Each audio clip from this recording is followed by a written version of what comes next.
우리끼리 먹으려고 고기 샀는데 여기서 같이 먹을까? 고기 삶아가지고 마침 잘 됐네. 가셔서 두 분이서 드세요. 그러려고 사셨을 텐데. 같이 먹으면 더 맛있지. 그리고 처음으로 너희 집에서 밥 좀 얻어 먹어보자. 요리 잘한다며? 지난번에 들었는데 생각해보니까 10년 넘게 한 번도 못 먹어봤네? 아, 갑자기 그러시니까. 이제 저녁 때잖아. 그리고 밥만 있으면 되는데 뭘. 고기도 있고 김치도 있으니까. 그래도 왜 며느리가 해준 밥을 먹고 싶어 하시는 거예요? 아니, 며느리가 해준 밥을 먹고 싶은 게 아니라 한 번쯤은 자식 집에서 밥 한 끼 먹고 싶을 수 있는 거 아니야? 나가서 먹어요, 그럼. 준호 엄마 곤란하게 이러지 마시고. 밥 하는 게 그렇게 곤란한 일이야? 오늘 이야기 속 주인공은 66세 홍숙자 씨입니다. 그리고 그녀의 큰아들과 며느리에 관한 이야기입니다. 홍 씨는 큰아들 내외가 불편했습니다. 명절을 제외하고는 만날 일이 거의 없기도 했고 어쩐지 홍 씨 부부를 밀어내는 듯한 느낌을 항상 받았습니다. 그렇지만 결혼한 지 10년이 넘는 세월 동안 어떻게 부모를 집에 초대해서 식사 대접도 한 번 안 하는지 몰랐습니다. 그게 일반적인 사이는 아닌 것 같았습니다. 둘째 아들네만 하더라도 그러지 않았고 주변을 뒤져보아도 이런 경우는 없었습니다. 그렇다고 서로 등지고 살고 있는 것도 아니었고 큰아들네는 명절에 홍 씨의 집에 와서 홍 씨가 해준 밥 몇 끼를 잘만 먹고 갔습니다. 그런데 반대로 부모를 대접해 주는 것은 너무나도 싫은 모양이었습니다. 그러니 일부러 음식을 맛없게 하는 등 꾀를 부리기까지 했던 것이었겠죠. 기가 막히고 섭섭했습니다.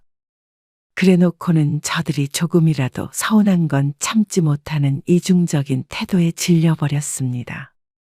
요즘 젊은 사람들이 문제가 아니라 아들 며느리가 문제인 듯 했습니다. 큰아들 내외의 생각이 그렇다면 홍 씨도 그에 맞춰줄 생각이었습니다. 눈에는 눈, 이에는 이였습니다. 홍 씨는 아들이 둘이 있었고 모두 결혼한 지 꽤 되어 손주들도 셋이나 있었습니다. 큰아들은 11년 전에 결혼을 해서 아들 하나를 키우고 있었고 작은 아들은 7년 전에 결혼해서 5살 쌍둥이 남매를 키우고 있었죠. 아들 둘이 결혼할 때 각각 전셋집을 얻어주었습니다. 며느리들은 혼수만 넣을 수 있도록 했습니다. 전세라고 하지만 수도권의 아파트에 거주지를 구하는 금액은 결코 적지 않았습니다. 홍 씨 부부는 아들들이 결혼하고 손주들도 낳으니 이제는 남은 노후를 손주들 재롱을 보는 낙으로 살면 되겠구나 생각했습니다. 두 아들 모두 차 타고 30분이 안 걸리는 위치에 살고 있기 때문에 만나고자 마음먹는다면 충분히 어느 때고 볼 수 있었습니다. 물론 각자 바쁘게 살고 있으니 자주 만나지는 못했지만 말이죠. 그래도 2~3시간 멀리 떨어져 사는 사람들보다는 훨씬 좋았습니다. 명절이나 어버이날을 제외하고도 한두 달에 한 번씩은 만나서 밥도 먹고 차도 마시고 했습니다. 그런데 그건 작은 아들네만 해당이 되었습니다. 큰아들네와는 그게 잘 되지 않았습니다. 어머님, 친정에서 방어 보내주셨거든요. 오늘 저녁에 먹을 건데 오셔서 같이 드셔요. 정말? 귀한 거 보내주셨네? 네. 저희끼리 먹기 아까워서요. 아버님 방어 좋아하시잖아요. 좋아하지? 그러면 오늘 저녁에 오세요. 식사도 같이 하시면 좋을 것 같아요. 그럴까? 친정이 제주도인 작은 며느리에게서 전화가 왔습니다. 작은 아들네는 이렇게 맛있는 음식이 있거나 특별한 날이면 가끔씩 이렇게 홍 씨 부부를 집으로 초대했습니다. 그러면 홍 씨 부부도 같이 먹을 음식이나 선물 같은 걸 바리바리 싸들고 갔습니다. 불편할 텐데 초대해준 그 마음이 고마워서 말이죠. 그런데 큰아들에게서는 그런 초대를 받아본 적이 없었습니다. 기억을 더듬어 보자면 큰아들네 집에서 무언가 먹었던 것은 처음 결혼하고 나서 신혼집에 집들이 같은 것을 했을 때였습니다. 집들이 같은 것이라고 표현한 이유는 흔히들 하는 것처럼 음식 차려놓고 하는 집들이는 아니었기 때문이었습니다. 집 좋네. 그렇죠? 이 아파트 전세 없다고 그랬는데 저희가 운이 좋았어요. 위치도 좋은 것 같고 내부도 깔끔하다. 지은 지 오래되지 않았으니까요. 여기서 살다가 이 아파트 사도 좋을 것 같아요. 그렇겠다. 이거 받아. 선물이야. 이게 뭐예요? 로봇 청소기인데 걸레질 해주는 거래. 물만 넣고 돌리면 온 집을 혼자서 닦아준대. 정말요? 신기하네. 있으면 좋겠네요. 쪼그려서 걸레질 안 해도 되지. 따지자면 며느리를 위한 선물이었습니다. 결혼 직후 일을 그만두고 내조를 하겠다던 며느리이니 아마 청소도 며느리가 하지 않을까 싶어서 준비했죠. 홍씨 부부는 저녁 시간에 앉아서 얘기를 나눴지만 녹차와 과일만 내오고 음식을 준비하는 기색은 보이지 않았습니다. 홍씨 부부도 오래 앉아 있다가 갈 생각은 아니었기 때문에 어서 밥만 먹고 일어나려 했습니다. 이제 저녁 먹자. 일찍 가봐야 너희도 좀 쉬지. 아, 이 앞에 갈비집 가려고요. 갈비집? 네. 그게 깔끔하고 좋잖아요. 그러면서 아들이 외투를 집어들고는 나갈 준비를 했습니다. 그의 홍씨 부부도 온 지 30분 만에 얼떨결에 아들을 따라서 엉덩이를 뗐습니다. 나가서 먹자고? 네. 당연하다는 듯이 대답하기에 홍 씨는 자신이 아는 집들이가 잘못된 것인가 싶었습니다. 보통은 집들이라고 하면 집에 초대해서 식사 대접도 하고 그런 거 아닌가 했습니다. 정말로 집 구경만 잠깐 하고는 집 밖을 나서야 했습니다. 어쩐지 집에서 음식 냄새가 하나도 나지 않는다 싶었습니다. 바깥에서 식사를 하고 집으로 돌아왔지만 홍 씨도 남편도 고개를 갸웃거렸습니다. 집들이를 말이야. 밖에서 사온 음식으로 차려줬다는 말은 들었어도 바깥에서 밥 먹고 헤어지는 경우도 있어. 그러게. 그 당시는 요즘 사람들이라 그런가 하는 의아함이 있었습니다. 그런데 작은 아들이 결혼했을 때 그게 아니라는 걸 알게 되었습니다. 작은 아들 내외는 홍 씨 부부를 초대해서 여러 음식을 해놓고 대접했습니다. 아직은 요리에 서툴다며 사온 음식도 있고 직접 한 음식도 있었지만 어느 때보다도 좋은 시간을 보내고 돌아왔습니다. 전세자금을 지원해줘서 감사하다는 인사도 들으니 뿌듯하기도 했습니다. 그리고 그 뒤로도 작은 아들네와는 종종 왕래를 했습니다. 혹시라도 맞벌이하는 아들 며느리 힘들까봐 초대를 받으면 꼭 함께 먹을 음식도 싸갔고 2달에 한 번 이상은 가지 않으려고 했습니다. 아무리 좋은 사이더라도 자주 보면 지치기 마련이니 말이죠. 아들보다도 며느리가 걱정돼서 그렇게 했습니다. 음식을 싸간다고 하더라도 시부모가 집에 온다고 하면 청소도 해야 되고 이것저것 신경 쓸 게 한두 가지가 아님을 홍 씨도 모르지 않았습니다. 시어머니가 되기 이전에는 홍 씨도 항상 며느리의 입장에 있었기 때문입니다. 그러다 보니 둘째 며느리와는 잘 지냈습니다. 가끔 전화해서 서로 안부도 묻고 특별한 날에는 선물도 주고받고 말이죠. 그런데 큰아들네와는 그게 잘 되지 않았습니다. 생각해보면 아들네 집에 간 것도 11년 동안 5손가락 안에 꼽았습니다. 그것도 손주 때문에 피치 못할 사정이 있을 때였습니다. 잠시만 봐주세요. 어머님, 죄송해요. 제가 급하게 나가봐야 해서요. 그래. 얼른 가봐. 큰며느리의 여동생이 근처 지역에서 살고 있었는데 진통이 와서 산부인과에 가야 하는데 집에 혼자 있다며 며느리가 급히 홍 씨를 불렀습니다. 아직 돌이 안 된 손주 때문에 그냥 두고 가거나 데리고 가기에도 힘들다며 말이죠. 제부도 오고 있다고 하니까 일단 이번 도와주고 연락드릴게요. 홍 씨는 고개를 끄덕였습니다. 그리고 아들 집에서 손주를 돌봐주었습니다. 2시간쯤 있으니 며느리에게서 전화가 왔습니다. 어머님, 아직 아이가 나올 때가 안 됐다고 해서 저는 제부한테 동생 맡기고 지금 돌아가고 있어요. 아직 준우 아빠 안 왔죠? 아직 안 왔어. 준우 잘 놀고 있으니까 너무 서두르지 말고 조심히 와. 네. 금방 갈게요. 그리고 3, 40분쯤 있자 아들과 며느리가 함께 집으로 들어왔습니다. 이 앞에서 만났어요. 준우 잘 있었어요? 순하고 잘 놀아. 우유도 먹였고, 고생하셨네요. 고생은? 이렇게 예쁜 손주 보는데 무슨 고생? 아들은 외투를 벗더니 소파 앞에 털썩 앉았습니다. 그리고 며느리는 아이를 안아들고 있었습니다. 홍 씨는 내심 저녁을 함께 먹을 생각을 하고 있었습니다. 그런데 각자 할 일들을 하니 어쩐지 계속 있기가 힘든 분위기였죠. 차 가지고 오셨죠? 아빠가 태워줬어. 아, 그러면 다시 데리러 오신대요? 아, 전화해봐야겠지?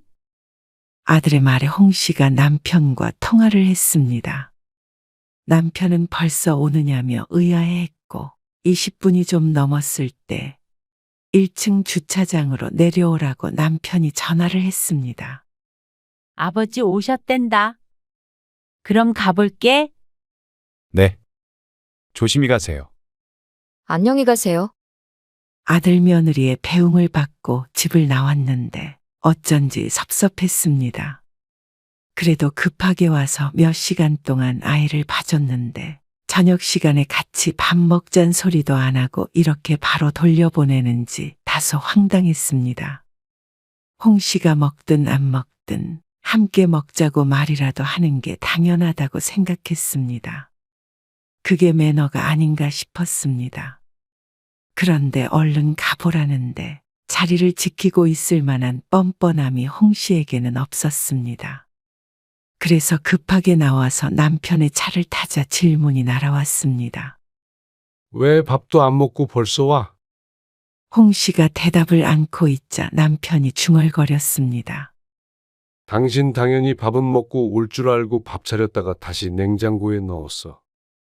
그 말에 홍 씨도 씁쓸한 미소를 지었습니다. 남편이 생각하기에도 이런 상황이라면 함께 밥을 먹는 게 맞는 모양이었습니다. 처음엔 큰아들과 며느리가 정신없는 와중에 거기까지 생각을 못한 줄 알았습니다. 그런데 그게 아님은 그 뒤로 2년, 3년 더 지날수록 알게 되었습니다. 종종 비슷한 부탁은 하면서도 결코 오래 머무르도록 하지 않았고 한 번도 아들 집에서 밥을 먹어본 적이 없었죠. 그러니 눈치가 있는 사람이라면 당연히 알 수밖에 없었습니다. 큰며느리가 시부모의 방문을 반기지 않는구나 하는 걸 말이죠. 그리고 아들도 그것에 동조한다는 걸 말이죠. 각자 성격이 다르니 이해하자 싶었습니다. 그런데 가끔은 큰아들 내외에게 서운할 때도 있었습니다. 홍 씨가 아들 내외를 만나는 것은 명절이 고작이었고 가끔 생일이 주말에 있다면 올 때도 있었습니다. 그래봤자 제사도 안 지내니 1년에 3, 4번 만나면 많이 보는 것이었습니다. 20분 거리에 사는데도 말이죠. 어서 와. 얼굴이 좋아 보인다. 잘 지냈어? 좋아 보이긴요. 요즘 회사도 바쁘고 그래서 정신없어요. 어제까지 야근했어요. 아이고, 고생이 많네. 잘 지내셨어요? 그럼 얼른 들어와. 권호도 방금 도착했어. 일찍 왔네요. 그러게. 배고프지? 밥 차리고 있으니까 거실에 있어. 혼 씨는 큰아들 부부와 손주를 반겼습니다. 오랜만에 보니 손주도 훌쩍 커 있었습니다. 초등학교에 들어갔으니 1년이 달랐습니다. 남편은 거실에서 작은 아들의 쌍둥이 남매를 돌보았습니다. 그리고 아들 며느리들은 서로 둘러앉아 대화를 나누었습니다. 홍 씨는 그 사이에 밥을 차렸습니다. 어머님, 뭐 좀 거들까요? 아니, 앉아 있으라니까 그러네. 미리 다 해놔서 덜기만 하면 된다니까? 제가 덜게요. 다 됐어. 5분만 기다려. 홍 씨는 부엌으로 들어온 작은 며느리를 다시 거실로 돌려보냈습니다. 홍 씨 가족은 차례는 지내지 않았고 전날 저녁에 함께 저녁을 먹고 명절 당일 아침에 떡국을 먹고 헤어졌습니다. 홍 씨는 저녁에 자식들이 도착하기 전에 미리 모든 음식을 준비해 놓았습니다. 데우기만 하면 되도록 말이죠. 설거지는 식기세척기를 써서 고생스럽지도 않았습니다. 홍 씨는 작은 일도 며느리들에게 시키지 않았습니다. 명절에 왔으면 맛있는 거 먹고 푹 쉬다 갔으면 하는 마음이었습니다. 홍 씨도 명절에 시집에서 차례 음식 준비하고 산더미 같은 설거지를 안 해본 것이 아니었습니다. 시부모님이 돌아가시고 더는 하지 않았지만 그래도 그런 명절이 부담스럽고 괴롭다는 걸 충분히 알고 있었습니다. 그러니 홍 씨의 며느리들이 명절에 시집에 오는 게 싫은 일이 아니었으면 했습니다. 이리 주세요. 과일은 제가 깎을게요. 작은 며느리가 홍 씨의 손에 들려있던 쟁반을 가져갔습니다. 그리고 사과와 배를 깎으면서 말했습니다. 음식 준비하느라 엄청 힘드셨을 것 같아요. 다 손 많이 가는 건데. 그냥 낮에 할 일 없으니까 한 거지. 그래도요. 매번 아무것도 안 하고 얻어만 먹으니까. 아이, 괜찮아. 맛있게 먹으면 됐지. 다음 달에 어머님 생신에 아버님이랑 같이 저희 집에 오세요. 같이 식사해요.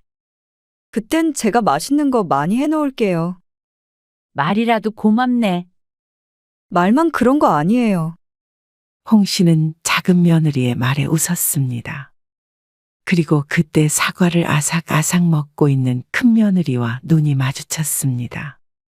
며느리는 자연스럽게 시선을 돌렸습니다. 아, 어머님 생신 때 다 같이 만날까요? 주말이잖아요. 그러네. 아, 근데 저희 집은 쌍둥이 때문에 엄청 어수선한데. 그러면 형님 내서? 작은 며느리가 큰 며느리를 보며 살짝 운을 뗐지만 큰 며느리가 질색을 했습니다. 뭐? 그건 좀 아니지. 내가 왜? 차라리 그냥 밖에서 사 먹어. 우리도 식탁이 작아서 다 같이 못 먹어. 그래. 그리고 뭘 다 모여. 따로 그냥 챙기면 되지. 그러자 큰 며느리와 아들에게 서운하기도 했습니다. 이제 와서 느끼는 감정은 아니었고 늘상 마음 한구석에 불편한 감정이 있었는데 작은 며느리의 말을 들으니 큰 며느리와 너무 달랐습니다. 결혼한 지 10년이 넘었는데 한 번도 이런 말을 빈말로도 한 적이 없었습니다. 작은 며느리는 자주는 아니어도 1년에 한두 번은 그래도 홍 씨 부부를 불러서 함께 맛있는 것 먹고 시간을 보냈는데 말이죠. 최소한 명절에 와서 얻어먹은 만큼은 돌려주려고 했습니다. 그것이 인지상정이 아닌가 하는 생각이 들었습니다. 요즘 사람 치고서도 큰아들 내는 거리가 있는 것 같았습니다. 그런데 또 홍 씨 부부만 초대를 안 하는 거면 이해가 가겠지만 사돈네는 잘만 초대하는 것 같았습니다. 직접적으로 그런 말은 하지 않았지만 대화를 나누다 보면 충분히 유추할 수가 있었습니다. 저는 바쁘니까 집에서는 요리 잘 안 하게 되더라고요. 그래서 요즘엔 사 먹을 때도 있어요. 그건 그래. 우리도 마찬가지야. 요즘 그런 밀키트 같은 것도 잘 나오니까. 두 며느리가 대화를 하고 있는데 큰아들이 끼어들었습니다. 그래도 당신 요리는 잘하잖아. 아, 요리 잘하세요? 잘하는 건 아니고 잘하지. 그 왜 지난번에 장인어른 오셨을 때도 자기가 한갈비찜 진짜 맛있다고 엄청 칭찬하셨잖아. 에이, 그 정도는 아니야. 그리고 홍 씨는 부엌에서 컵을 닦으며 거실에서 작게 들려오는 대화를 듣고 있었습니다. 그 말을 들으니 아들네가 집에 사돈네를 초대해서 밥을 차려줬다는 걸 알 수 있었죠. 그러니 황당한 기분이었습니다. 아무리 친정부모와 시부모가 다르다고 하지만 어쩜 우리만 한 번을 초대를 안 해주나 싶었습니다. 어쩐지 차별당하고 있다고 생각하니 기분이 좋지 않았습니다. 그러다가 아들네 집에 들릴 일이 있었습니다. 홍 씨는 집에서 직접 김장을 해서 먹었는데 딱 홍 씨 부부와 두 아들네 먹을 양만 해서 나눠줬습니다. 그런데 작은 아들네 집에 들렀다가 큰아들 집 앞에 도착했습니다. 아무래도 바쁜 자식들보다는 홍 씨 부부가 왔다 갔다 하는 게 좋을 것 같아서 이렇게 매년 갖다 주었죠. 원래는 김치만 전해주고 오지만 홍 씨는 이번엔 다른 생각이 들었습니다. 그래서 김치를 주면서 아들 며느리에게 말했습니다. 아참, 우리끼리 먹으려고 고기 샀는데 여기서 같이 먹을까? 고기 삶아가지고. 마침 잘 됐네. 권일이 벌써 퇴근한 줄 몰랐는데. 그러자 아들 며느리는 무척 당황한 듯 보였습니다. 그저 놀란 것이 아닌 곤란한 기색이 역력했습니다. 가셔서 두 분이서 드세요. 그러려고 사셨을 텐데. 같이 먹으면 더 맛있지. 그리고 처음으로 너희 집에서 밥 좀 얻어 먹어보자. 요리 잘한다며? 지난번에 들었는데. 생각해보니까 10년 넘게 한 번도 못 먹어봤네? 아, 아들이 며느리 눈치를 잔뜩 보며 말끝을 흐렸습니다. 갑자기 그러시니까. 이제 저녁 때잖아. 그리고 밥만 있으면 되는데 뭘. 고기도 있고 김치도 있으니까. 그래도 안내가 너무 당일에 갑작스럽게 말하나? 그러면 다음 주쯤도 괜찮고 너희 시간 맞춰서 올게. 그러자 아들이 끼어들어 말했습니다. 어쩐지 짜증스러운 말투였습니다. 왜 며느리가 해준 밥을 먹고 싶어 하시는 거예요? 아니, 며느리가 해준 밥을 먹고 싶은 게 아니라 한 번쯤은 자식 집에서 밥 한 끼 먹고 싶을 수 있는 거 아니야? 나가서 먹어요, 그럼. 준호 엄마 곤란하게 이러지 마시고. 이해가 안 가네요. 밥하는 게 그렇게 곤란한 일이야? 그렇게까지 싫다면 그냥 돌아오는 게 맞겠지만 홍 씨도 조금 억울하기도 하고 기분이 상하기도 했습니다. 저들은 명절에 와서 실컷 얻어먹는 게 당연하면서 자기들이 한 끼 대접하는 것은 이토록 어려운 일이라는 게 어이가 없었습니다. 십첩반상을 원한 것도 아니었고 김치도 고기도 가져왔다는데 그게 싫다고 한다면 그냥 자신들 집에서 시부모와 겸상을 하는 것 자체가 싫은 게 아닌가 싶었습니다. 다른 때 같았으면 그러냐 하고 왔겠지만 홍 씨도 한마디를 참지 않았습니다. 너희는 나중에 안 그러겠어? 준우가 결혼했는데 10년 넘게 준우네 집에서 밥 한 끼 못 먹어봤다면 어떨 것 같아? 하나도 안 서운하겠어? 그리고 누가 준우 엄마 보고 밥 차리래? 그렇게 준우 엄마 걱정되면 네가 차리면 되잖아. 그러자 예시가 와닿기는 한 모양인지 아들 며느리가 입을 다물었습니다. 말문이 막힐 만도 했습니다. 준우라면 아주 끔찍한 아들내외였으니 말이죠. 그런 상상은 해본 적도 없었을 것입니다. 이런 걸 보면 홍 씨 부부와 큰아들네와는 평범한 관계는 아닌 것 같았습니다. 일반적인 부모 자식보다도 훨씬 멀고도 불편한 사이가 되어버린 것 같았죠. 어쩌다 한번 아들네에 오게 되면 서둘러 내보내려는 아들 며느리. 홍 씨도 더는 말씨름을 하지 않았습니다. 홍 씨는 남편의 팔을 잡아 끌고 집으로 돌아왔습니다. 홍 씨도 마음이 좋지 않았지만 남편도 무척 상심한 듯 했습니다. 그렇게 말씨름 하듯이 대화를 주고받고 돌아온 게 못내 속상한 듯 했습니다. 나중에 초대하겠다. 아니면 요리를 잘못해서 그러니 다음에 기회되면 대접하겠다. 이런 식으로 부드럽게 넘어갈 수 있는 말은 얼마든지 있었습니다. 그런데 왜 며느리가 시부모 밥을 차려줘야 하냐는 식으로 말하니 당연히 섭섭할 수밖에 없었습니다. 친구도 내 집에 놀러 오면 밥 차려 먹여보내는데 말이죠. 그렇게 생각하니 큰아들 내외는 늘 그런 식이었습니다. 무슨 일이 있어도 전화를 하는 경우도 거의 없었습니다. 아들네를 챙기는 것은 홍씨 부부밖에 없었습니다. 이런 짝사랑이 다 있나 싶었습니다. 그 뒤로 홍씨 부부는 큰아들네와 대면대면하게 지냈습니다. 원래 아들네 결혼기념일에 용돈도 30만 원씩 보내고 살뜰하게 챙겼었는데 지난주에 있던 기념일도 건너뛰었고 연락도 따로 하지 않았습니다. 아들네도 그걸 모를 리가 없었습니다. 그런 일들이 몇 번 반복되자 아들네도 불편했는지 홍씨 부부를 초대했습니다. 웬일이야? 그러게, 지난번 일이 마음에 걸렸나 보지. 아이고, 안 갈래. 엎드려 절 받는 것도 아니고. 그래도 안 보고 살 것도 아니고. 먼저 초대하는데 부모가 모시기는 척해야지. 남편의 말에 홍 씨도 마음이 조금 풀렸습니다. 사실 조금 유치하다고 생각은 하고 있었습니다. 그 외에도 섭섭했던 것들을 나열하자면 구구절절했지만 표면적으로는 아들네가 밥 안 해줬다고 삐진 것이나 마찬가지로 보였을 테니 말이죠.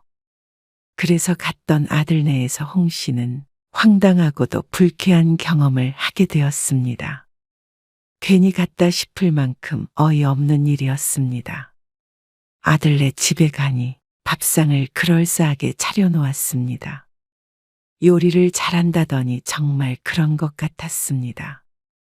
홍 씨는 엎드려 잘 받기라고 하더라도 원하는 발을 잃었으니 앞으로는 올 생각이 없었습니다. 괜히 며느리 괴롭히고 싶은 마음도 아니었습니다. 서운한 마음에 그런 말을 하긴 했지만 이번 한 번으로 만족하자 싶었죠. 차린 건 별로 없지만 맛있게 드세요. 며느리의 말에 남편이 헛기침을 하며 숟가락을 들었습니다. 지난번에 그렇게 헤어진 게 마음에 걸리는 모양이었습니다. 잘 먹으마. 그런데 국을 한 숟가락 떠먹고 나서 남편의 얼굴이 일그러질 듯 말 듯 묘한 표정이 되었습니다. 그리고 잠시 후 홍 씨도 그 이유를 알게 되었습니다. 국이 짜다 못해 소태같이 써서 참아 먹기가 힘들었습니다. 아들과 며느리는 이걸 먹고 있나 싶어서 봤더니 태연하게 먹고 있었죠. 홍 씨 부부는 밥을 먹는 둥 마는 둥 했습니다. 반찬도 하나같이 맛이 이상해서 아들 내외가 이런 걸 먹고 사나 싶었습니다. 그런데 아무렇지도 않은 듯한 아들 내외를 보니 어쩐지 의심스러웠습니다. 미각이 있다면 저렇게 태어날 수가 없으니 말이죠. 그런데 경악스러운 식사가 끝나고 홍 씨는 우연히 며느리가 일부러 음식을 맛없게 해서 내왔다는 사실을 알게 되었습니다. 그리고 둘이 하는 대화를 들어보니 아들과 함께 그렇게 하기로 작전 같은 걸 짠 모양이었죠. 그러면 그렇지 하는 생각이 들었습니다. 아무리 싫어도 어떻게 이렇게까지 해? 설레는 마음으로 찾아온 홍 씨 부부는 바보가 된 기분이었습니다. 그러니까 아들이 골치 아프다는 표정을 지었습니다. 기가 차서 말이 안 나왔습니다. 홍 씨는 10년 넘게 아들네 집에서 밥 한 끼 못 얻어 먹었다는 것은 홍 씨도 굳이 찾아와서 밥 차려달라고 한 적이 없다는 말이었습니다. 11년 만에 처음으로 얻어먹은 밥이 이렇게 탈이 날 줄은 몰랐습니다. 얼마나 부모가 싫고 우스웠으면 이런 일을 꾸미는지 몰랐습니다. 꼭 드라마에나 나올 법한 일이었습니다. 아니, 그러게. 왜 굳이 오셔가지고 준우 엄마를 힘들게 해요? 그냥 각자 집에서 밥 먹으면 되지. 뭘 그렇게 며느리 밥을 얻어먹으려고 하시는 건데요. 요즘 세상에 며느리 도리 이런 거 따지시려는 거예요. 아니, 며느리가 시부모 밥 차려줘야 하는 법이 있는 것도 아니고 다들 왜 이러시는지 모르겠네. 사람 힘들게. 그 말에 홍 씨 부부는 곧장 집으로 돌아와 버렸습니다. 어쩜 저런 식으로 사람을 매도하는지 몰랐습니다. 말 한마디에 며느리 괴롭히는 못된 시부모가 되어 있었습니다. 어쩌면 아들놈이 더 한 것 같았죠. 그렇게 따지자면 시부모란 이유로 결혼할 때 집을 해준 건 왜 덥석 받았나 몰랐습니다. 그래놓고는 며느리돌이 찾지 말라는 말이 참 어이가 없었죠. 가지 말 걸 그랬네. 홍 씨는 괜한 짓을 했다고 생각했습니다. 자식 때문에 비참한 느낌마저 들었습니다. 홍 씨 부부가 도대체 뭘 그리 잘못했다고 이러는지 이해가 가지 않았죠. 아들과 며느리에게서는 연락이 없었습니다. 어쩌면 이제는 부모가 온다는 소리 안 할 테니 다행이라고 생각하고 있는지도 몰랐습니다. 돌아서서 웃었을 수도 있고 말이죠. 그런 생각이 들 만큼 실망감이 컸습니다. 그리고 다음 명절이 되었을 때 큰아들과 며느리가 집으로 왔습니다. 안 올 수도 있다고 생각했는데 그래도 부모와 등지고 살 생각은 없는 것 같았습니다. 하지만 홍 씨는 아들 며느리를 보고 싶지 않았습니다. 어색한 침묵이 흘렀습니다. 그리고 나서 얼마 안 되어 작은 아들네도 집으로 왔습니다. 밥 먹자. 홍 씨는 평소처럼 밥을 차렸습니다. 거실에 큰 상을 놓고 미리 준비한 음식들을 준비했습니다. 불편한 분위기에 작은 며느리가 안절부절하며 도우려 하는데 큰 며느리는 꿍한 표정으로 앉아 있었습니다. 이 상황이 무척 마음에 들지 않는 듯 했습니다. 홍 씨가 가족들을 부르자 다들 평소에 앉던 자리에 자리를 잡았습니다. 그런데 자리에 앉은 큰아들 내외가 이상한 표정을 지었습니다. 그러자 다른 사람들도 이상한 걸 느꼈는지 밥상을 바라보았습니다. 저희 수저는 어디 있어요? 밥은요? 큰아들이 불만 가득한 목소리로 물었습니다. 큰아들과 며느리 앞에는 수저도 밥도 국도 없었습니다. 그렇게 남의 집에서 밥 얻어먹지 말라고 하니 그 말에 따라줄 생각이었습니다. 차마 손주한테까지 그럴 수 없어서 손주 앞에는 밥이 놓여 있었지만 아들이 불같이 화를 내서 아무도 숟가락을 들 수는 없었습니다. 진짜 너무하신 거 아니에요? 고작 그거 가지고 쪼잔하게 이러셔야 직성이 풀리세요. 저희라고 뭐 오고 싶어서 온 줄 아세요? 왜 화를 내는지 이해를 못하겠다. 명절에 찾아온 자식한테 밥도 안 주는 부모가 어디 있어요? 부모는 자식이 오면 무조건 밥을 차려줘야 되는 법이라도 있어? 뭐라고요? 며느리가 시부모 밥 차려줄 의무가 없듯이 부모도 자식 밥 차려줄 의무가 없을 거 아냐? 그리고 네가 말했던 대로 각자 집에서 밥 먹으면 되지. 뭘 그렇게 얻어먹으려고 해? 홍 씨가 아들이 했던 말을 그대로 돌려주자 아들이 어이가 없다는 듯 헛웃음을 지었습니다. 며느리도 얼굴이 붉게 달아올라 있었습니다. 알겠어요. 저희는 알아서 집에서 먹을 테니까 다시는 밥 차려주실 필요 없어요. 다시는 안 올 것처럼 하고는 아들이 며느리와 손주를 데리고 집을 나갔습니다. 홍 씨도 그렇게 싫다는 아들 내외를 굳이 신경 쓰지 않기로 했습니다. 그래서 그날 이후로는 무슨 일이든 작은 아들네만 챙겼습니다. 기념일이나 생일에도 선물은 작은 아들에게만 보냈습니다. 그리고 여행 가자기에 모든 경비를 홍 씨 부부가 내고 다 함께 여행을 가기도 했습니다. 저희 내년쯤 이사할 거예요. 이사는 왜? 저희도 집 사야죠. 그동안 열심히 모았다며 집을 사서 이사를 하겠다는 작은 아들에게 남편이 말했습니다. 나중에 엄마 아빠 귀촌할 수도 있어. 그러면 그때 이 집에서 들어와 살래?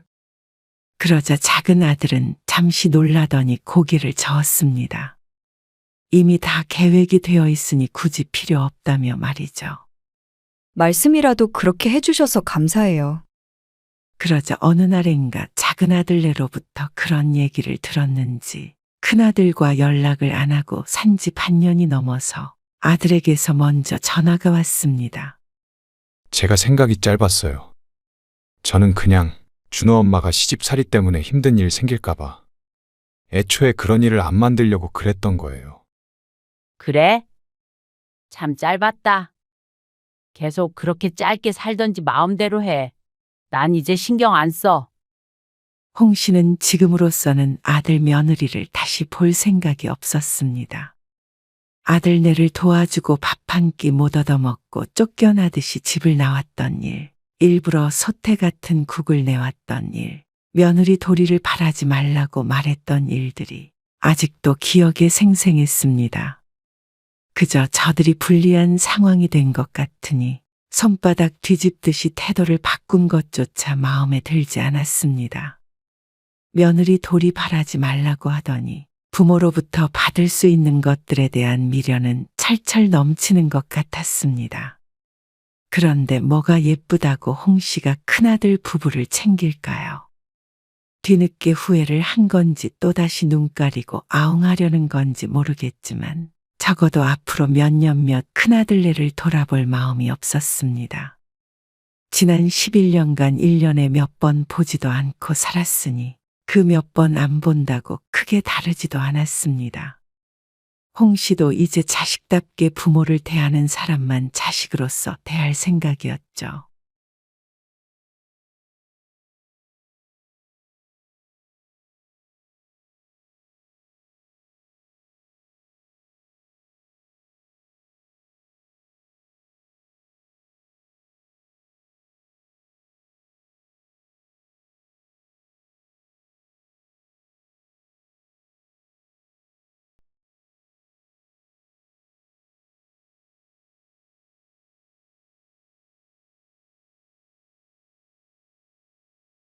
아니, 장모님은 어떻게 여행까지 따라오신다고 해?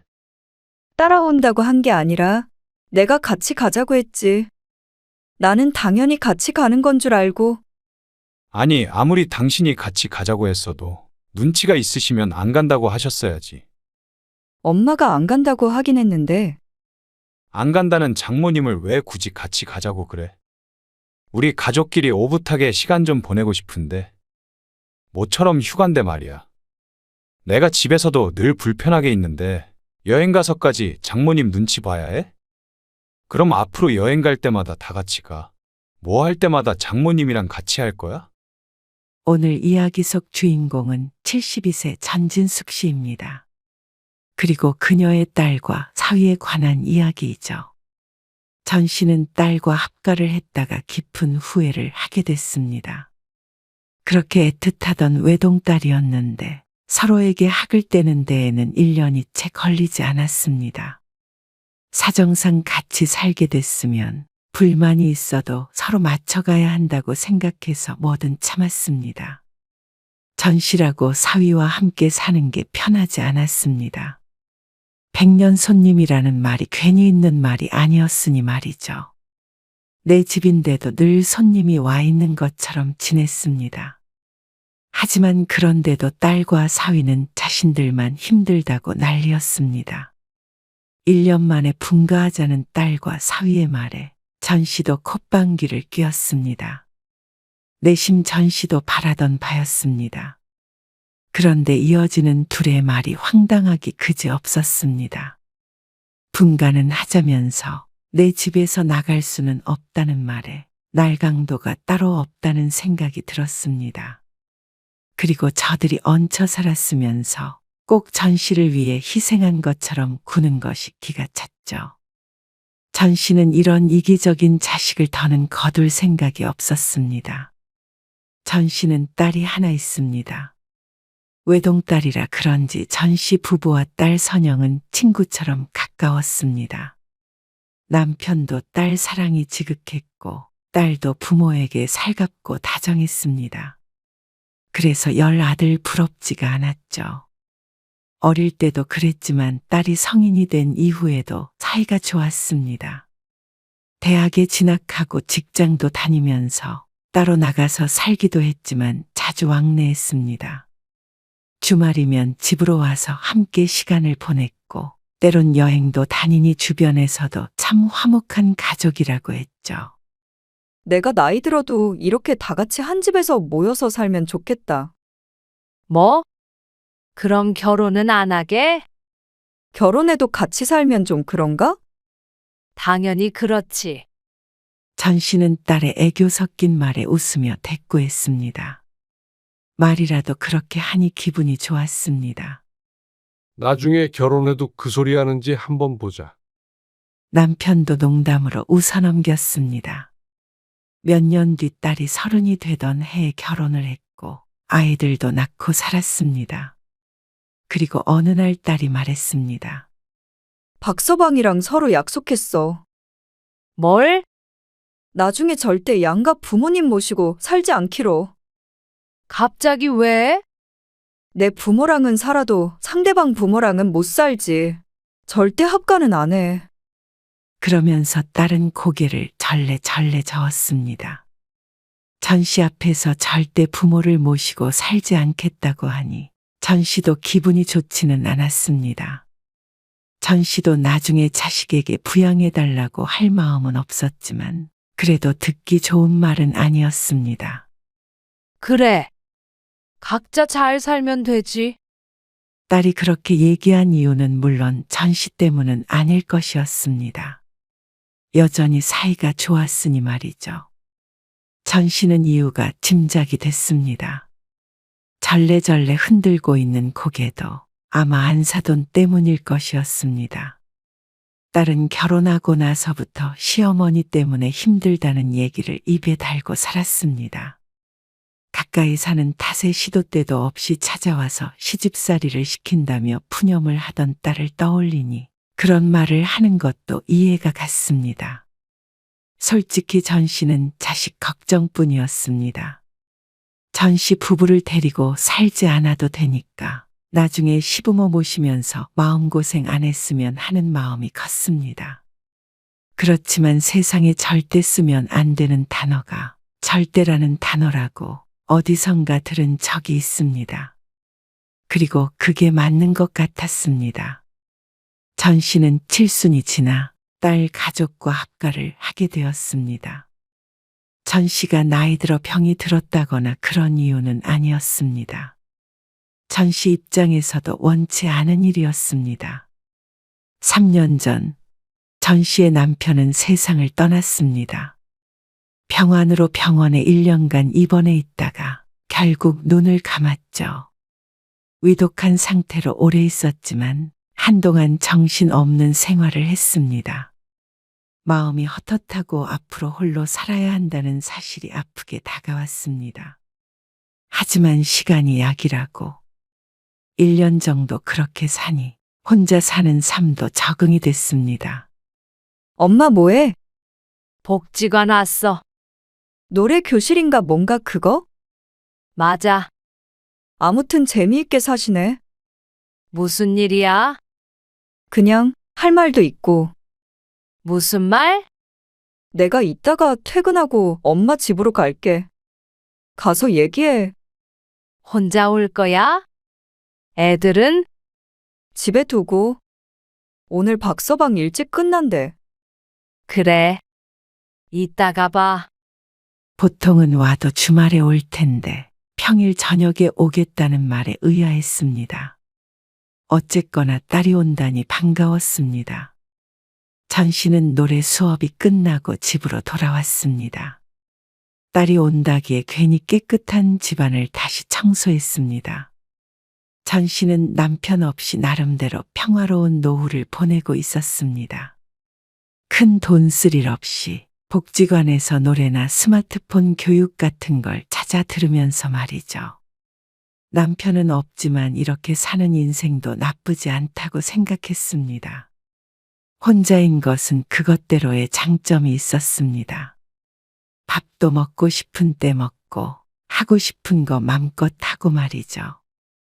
집이 가끔 적막하게 느껴질 때도 있었지만 그럴 때일수록 취미 생활을 만들고 내 삶을 즐기려 애썼습니다. 그러니 즐거운 날이 많아졌죠. 엄마, 나왔어. 그래, 왔니? 밥은 먹었어? 아니, 여기서 먹으려고 안 먹었지. 얼른 앉아. 같이 먹게. 전 씨는 딸을 식탁 앞에 앉히고 밥을 차렸습니다. 퇴근하고 온다기에 같이 저녁을 먹으려 딸이 좋아하는 음식을 해두고 기다렸습니다. 엄마 집에서 살고 싶네. 엄마가 해주는 밥 먹으면서. 딸은 식사가 끝난 후에 용건을 꺼냈습니다. 박서방 선배 중에서 진짜 크게 부자가 된 선배가 있거든. 그래? 그래서 그 선배가 박서방도 도와주기로 했어. 정말?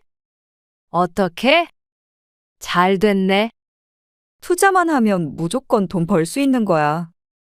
그러면서 무언가에 대해서 설명을 했지만 전 씨는 알아듣지 못했습니다. 그래서 투자를 하려는데 우리 집을 정리하려고. 뭐? 정리하다니? 집 판 돈 일부를 투자할까 해. 그 말에 전 씨는 무척 걱정스러웠습니다. 못 모르는 전 씨가 들어도 큰일이 날 것 같았습니다. 에이, 절대 그런 거 아니야. 차라리 대출을 조금 받아서 하면 되잖아. 이미 주택담보대출 받은 것도 좀 있잖아. 그거 전부 이자 갚느니 차라리 팔고서 엄마 집으로 들어오면 어떨까 싶어서. 전 씨는 또다시 놀랐습니다.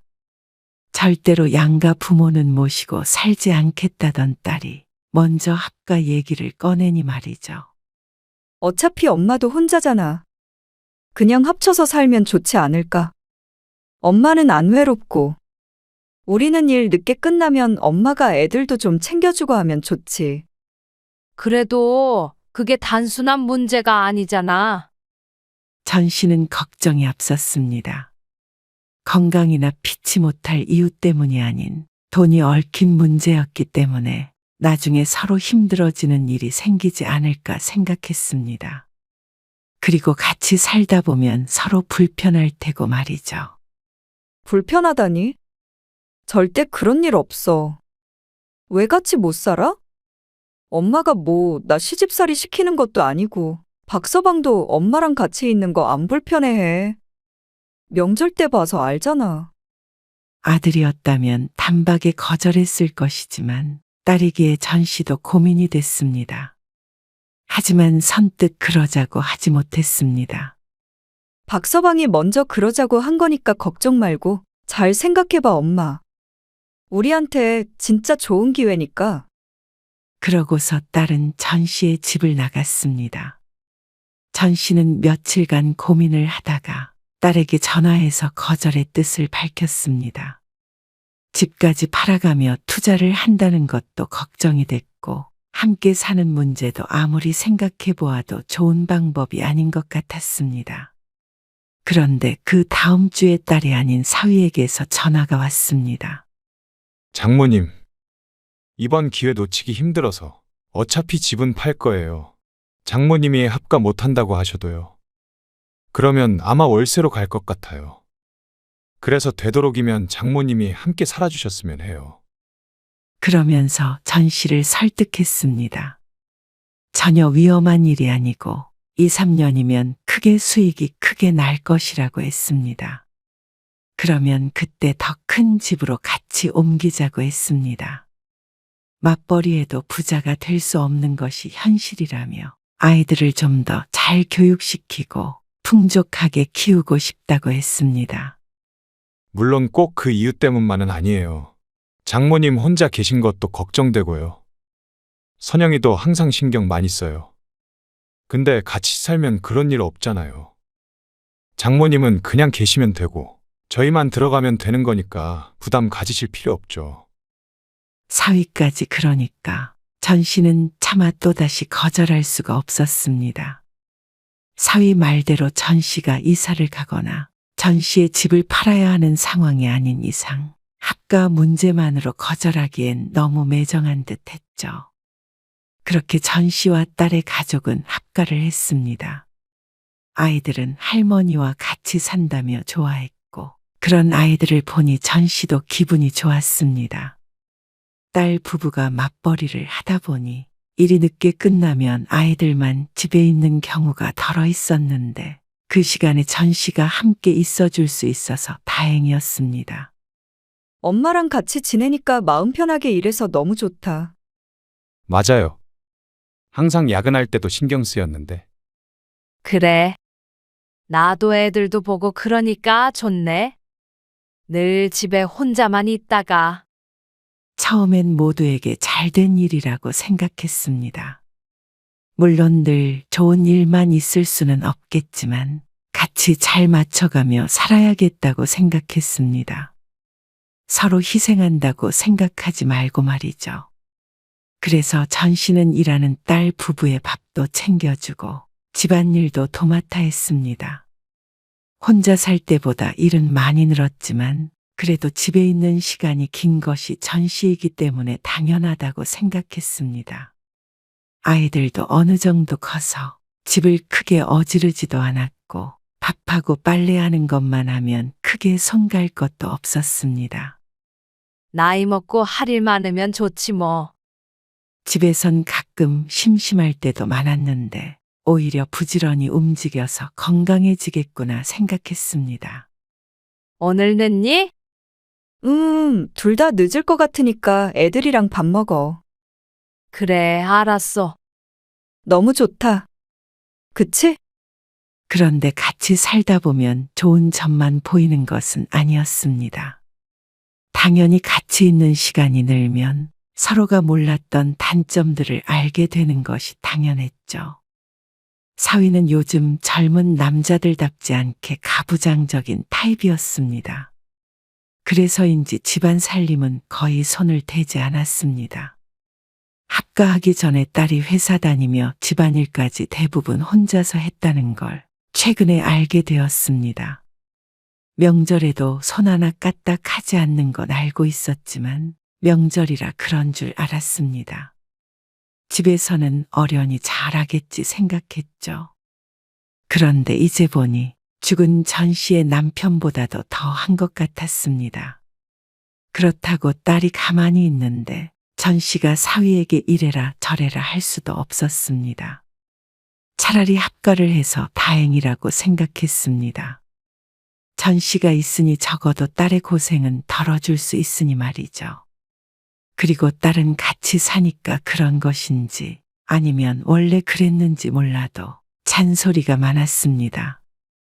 당연히 따로 살던 두 가정이 합쳐지니 하나부터 열까지 같을 수는 없었습니다. 엄마, 여기에다가 수건 놓지 마. 발판 내가 사왔잖아. 그거 빨아서 널었어. 그걸 그렇게 자주 빠는 사람이 어디 있어? 매일 발 닦는 건데 안 빨아 그러면? 그렇다고 수건으로 발 닦는 게 나는 더 싫어. 그래서 그거는 엄마가 매일 빨잖아. 나는 싫어. 싫다는 건 안 하면 되잖아, 그냥. 그리고 컵은 내가 엎어놓지 말라고 몇 번 얘기했는데 계속 그러더라.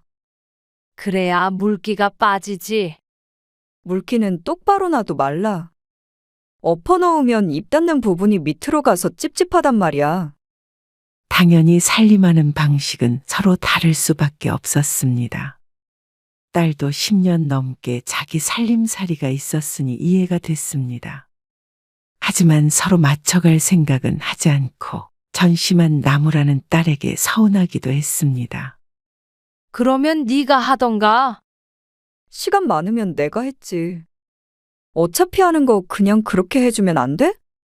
아이고 알았어. 잔소리 좀 그만해.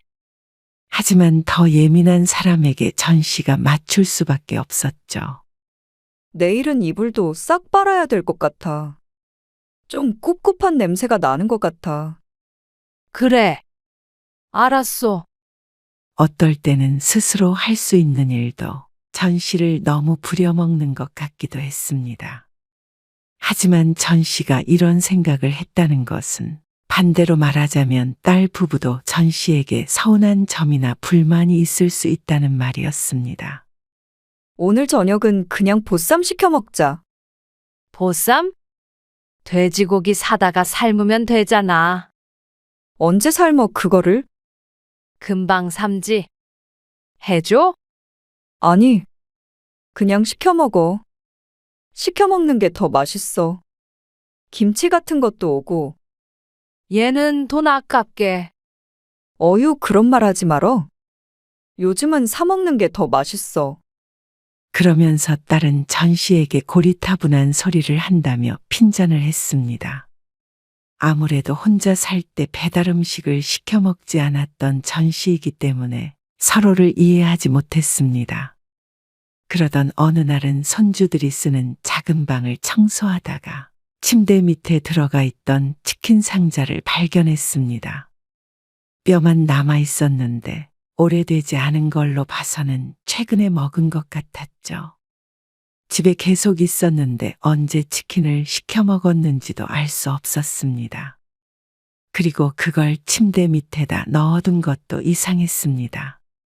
저녁에 딸에게 묻자 딸이 머뭇거리며 말했습니다. 그저께 저녁에 애들이랑 박서방이랑 시켜 먹더라고. 뭐? 배달 오는 소리 못 들었는데. 그런데 방에서 먹었어? 엄마가 뭐 시켜 먹으면 뭐라고 할까봐 그런 거지. 뭐? 내가 왜 뭐라고 그래? 아니, 그냥 불편하니까 방에서 먹은 거야. 엄마 자러 들어간다길래 내가 그냥 말하지 말라고 했어. 그 말에 기가 막혔습니다. 밤늦게 시켜 먹는 거야 뭐라고 하지 않겠지만은 말 한마디 없이 몰래 먹고 숨겨놓은 것 때문에 마음이 조금 상했습니다. 아무리 그래도 음식을 시켜서는 먹어보란 소리 한마디도 없이 저들끼리 먹은 건 예의 문제가 아닌가 싶었습니다. 늦은 시간 그 틈에서 같이 먹지 않았겠지만 함께 사는 이상 물어는 봤어야 하지 않나 생각이 들었습니다. 딸은 이런 생각을 하는 전 씨가 꼰대라고 했습니다. 쓸데없는 예의라고 말했습니다. 그래서 그 뒤로도 종종 그런 일이 있었지만 전 씨는 아무 말 하지 않았습니다. 딸이 그렇게 말했다는 건 사위도 그렇게 생각할 가능성이 높다는 뜻이었으니 말이죠. 시간이 지날수록 전 씨는 사위나 딸의 눈치를 보게 됐고 절대 불편하지 않을 거라고 호언장담을 했던 사위도 점점 불편해하는 걸 숨기지 못했습니다. 이번 휴가에 1박 2일로 동해 같은 데 다녀오려는데 엄마 같이 가. 동해? 아냐. 엄마는 괜찮으니까 너희끼리 갔다 와. 왜? 엄마도 동해 거의 안 가보지 않았어? 그래도 모처럼 여행인데 너희끼리 가는 게 좋지. 에이, 그래도 엄마 혼자 집에 두고 가면 우리 마음이 편하겠어? 같이 가자. 처음에는 안 가겠다고 했지만 딸이 굳이 같이 가자며 졸랐습니다. 그래서 전 씨는 함께 가서 애들도 봐주고 딸 부부와도 좀 가까워지면 어떨까 생각했습니다. 그럼 그럴까? 결국 그래서 딸의 여행 제안에 고개를 끄덕였습니다. 그런데 우연히 딸과 사위의 대화를 듣게 되었습니다. 장모님은 어떻게 여행까지 따라오신다고 해? 따라온다고 한 게 아니라 내가 같이 가자고 했지. 나는 당연히 같이 가는 건 줄 알고. 아니, 아무리 당신이 같이 가자고 했어도 눈치가 있으시면 안 간다고 하셨어야지. 엄마가 안 간다고 하긴 했는데. 당신도 당신이야. 안 간다는 장모님을 왜 굳이 같이 가자고 그래? 우리 가족끼리 오붓하게 시간 좀 보내고 싶은데. 모처럼 휴가인데 말이야. 집에서도 불편한데 여행 가서까지 장모님 눈치 봐야 해? 그럼 앞으로 여행 갈 때마다 다 같이 가. 뭐 할 때마다 장모님이랑 같이 해. 그 말에 얼른 방으로 돌아왔지만 머리를 스스로 쿵 쳐야 했습니다. 참 나이 들어 이러지 않으려고 노력했지만 자신이 눈치가 없었구나 싶었습니다. 가자고 해도 끝까지 싫다고 했어야 하는 건데 말이죠. 섭섭한 마음은 들었지만 그게 맞을 것 같았습니다. 이렇게 해서 같이 간들 서로 불편할 것이 뻔했습니다. 그래서 다음날 딸에게 했습니다. 생각해보니까 여행은 너희끼리 다녀와. 어? 왜? 요즘 허리도 아프고 나이 드니까 어디 돌아다니는 것도 귀찮아. 그래도 엄마 혼자 있어도 괜찮아? 딸은 더는 같이 가자고 설득하지 않았습니다. 아, 당연히 괜찮지. 엄마도 혼자 있고 싶을 때 많어. 그리고 그날 저녁에 모임도 갈 거니까 내 걱정은 말고 너네끼리 좋은 시간 보내고 와. 엄마도 좋은 시간 보낼게. 그래. 알았어. 어쩔 수 없지. 어떻게 말을 꺼내야 하나 고민했을 텐데 딸이 안심한 듯 웃었습니다. 그제서야 전 씨는 같이 사는 게 이런 거구나 싶었습니다. 전 씨도 그렇지만 자식들도 편하지 않겠구나 생각이 들었습니다. 뭐라든 부모를 챙겨야 한다는 부담감도 있을 것이고 그게 싫어지는 날도 있을 테니 전 씨 스스로 몸을 사려야겠다 다짐했습니다. 그런데 아무리 전 씨가 조심하고 서로 불편하지 않게 노력하려고 해도 부족한 듯 했습니다. 서준이는 어디 갔어? 방에 없네. 박서방이랑 우리 방에. 거기서 뭐 해? 아까 TV 뭐 본다고 그러지 않았어? 전 씨가 의아하게 묻자 딸이 어색한 미소를 지었습니다. 글쎄. 좀 불편한가 보지. 방에서 휴대폰으로 서준이랑 본대. 엄마 때문이야? 그러자 딸은 아니라고 하지 않았습니다. 전 씨는 심장이 덜컥했습니다. 소파에 앉아 있긴 하지만 사위가 오면 비켜줄 생각이었습니다. 부엌에서 할 일도 있었고 말이죠. 엄마 냉장고 정리할 거야. 나와서 TV 보라고 해. 아니야. 신경 쓰이지. 그럼 엄마가 방에 들어가 있을 테니까 나오라고 해. 사위는 언제부턴가 전 씨가 거실에 있으면 방에 틀어박혀서 나오지 않았습니다. 그러니 전 씨도 어느샌가 거실에 있는 게 눈치가 보이게 됐습니다.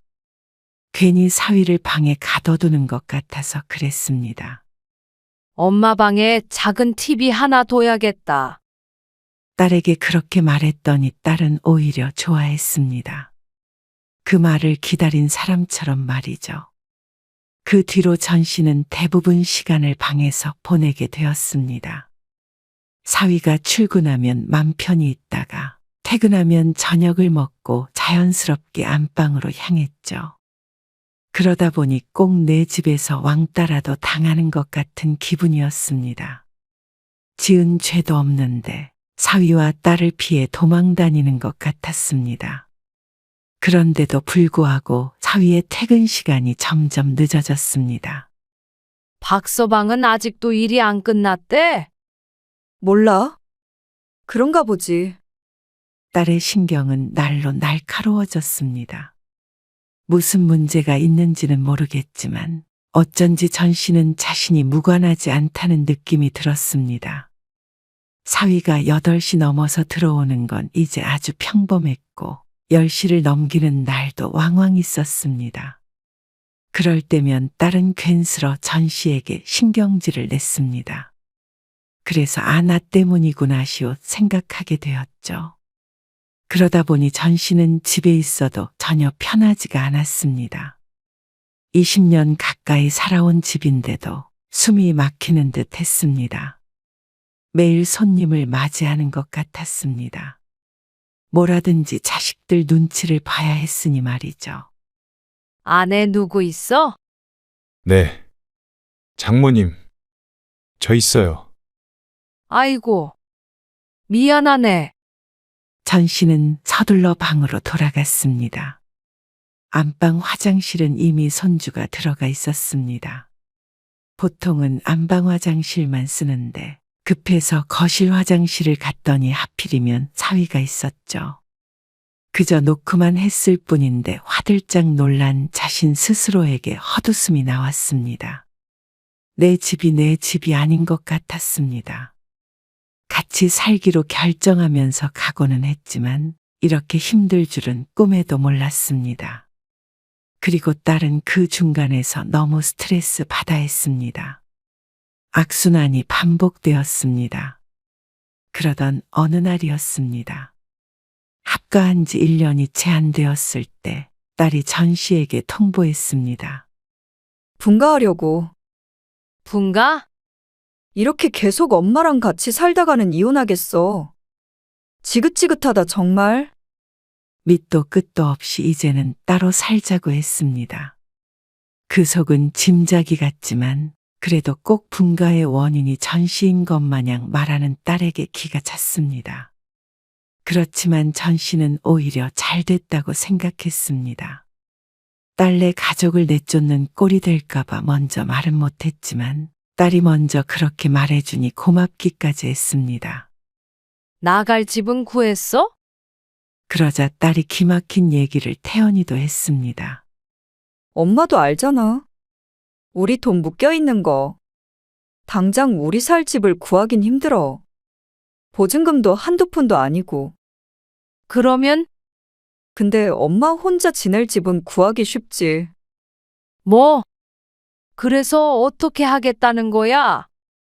애들도 자꾸만 이사 다닐 수도 없잖아.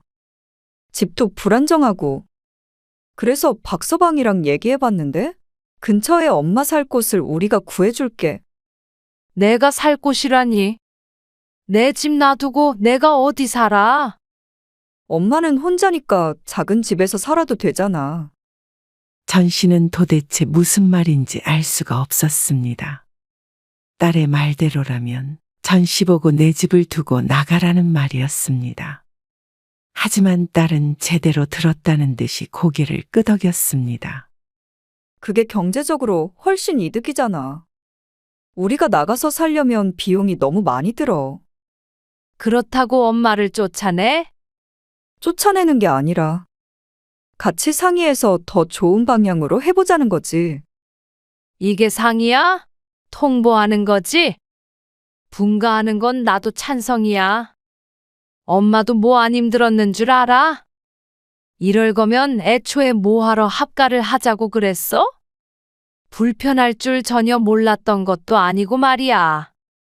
그건 부모님 모시고 사는 게 어떤 건지 우리 둘 다 몰랐으니까. 근데 계속 엄마 모시고 살다 가는 가정이 깨지게 생겼어. 꼭 자신들이 피해자라도 된 것 마냥 이야기하는 딸.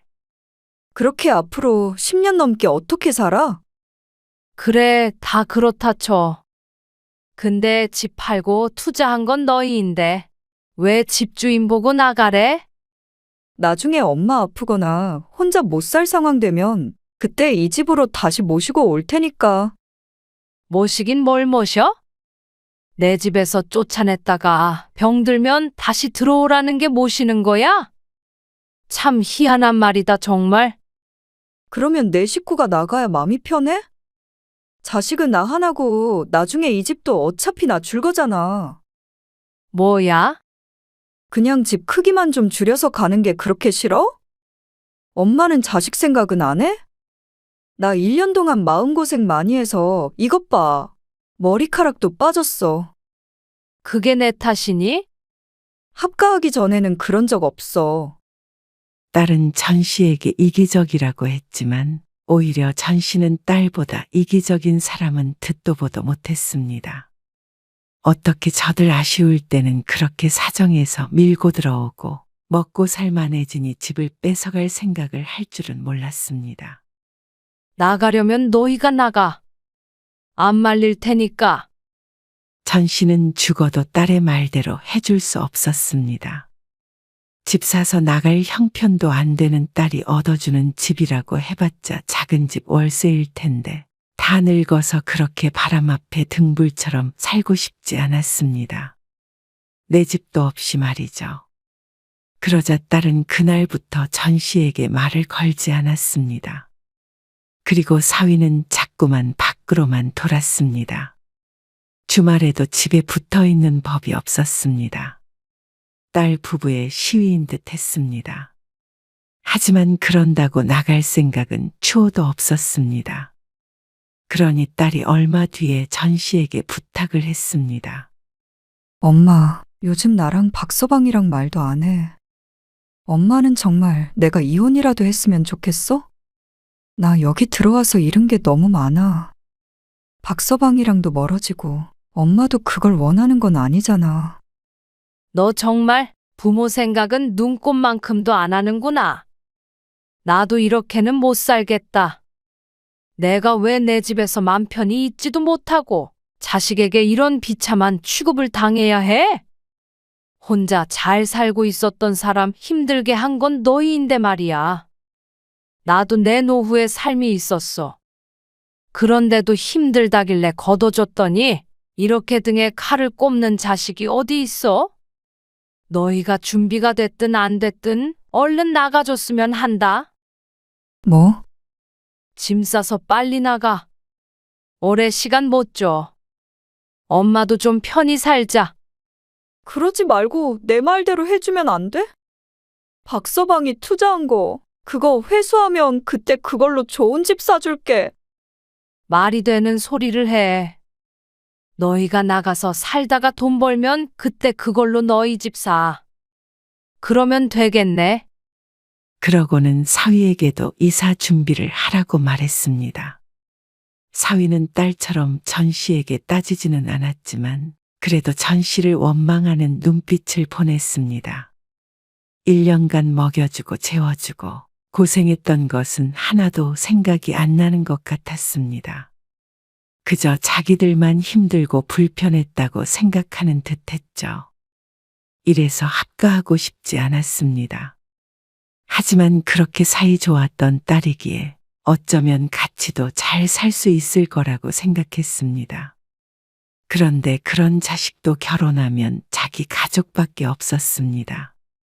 부모는 뒷전이고 그저 남편 눈치 보느라 전전긍긍하고 전 씨에게 화내던 모습이 떠오르니 딸도 괘씸해서 보고 싶지도 않았습니다.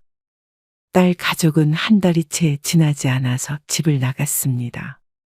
그 과정에서 딸은 울고 불고 했지만 사위는 자존심이 상했는지 그제서야 집을 알아보았죠.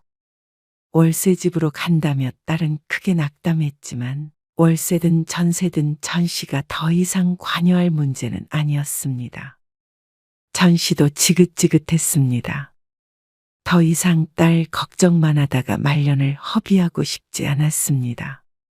합가하면서 복지관에는 거의 가질 못했는데 딸을 쫓아내고 나서야 전 씨의 삶을 되찾게 되었습니다. 참 잃은 게 많은 합가였습니다. 딸도 전 씨도 말이죠. 하지만 이런 경험이 있기에 좀 더 나이 들어 병들었을 때 합가할 생각을 안 할 수가 있었습니다.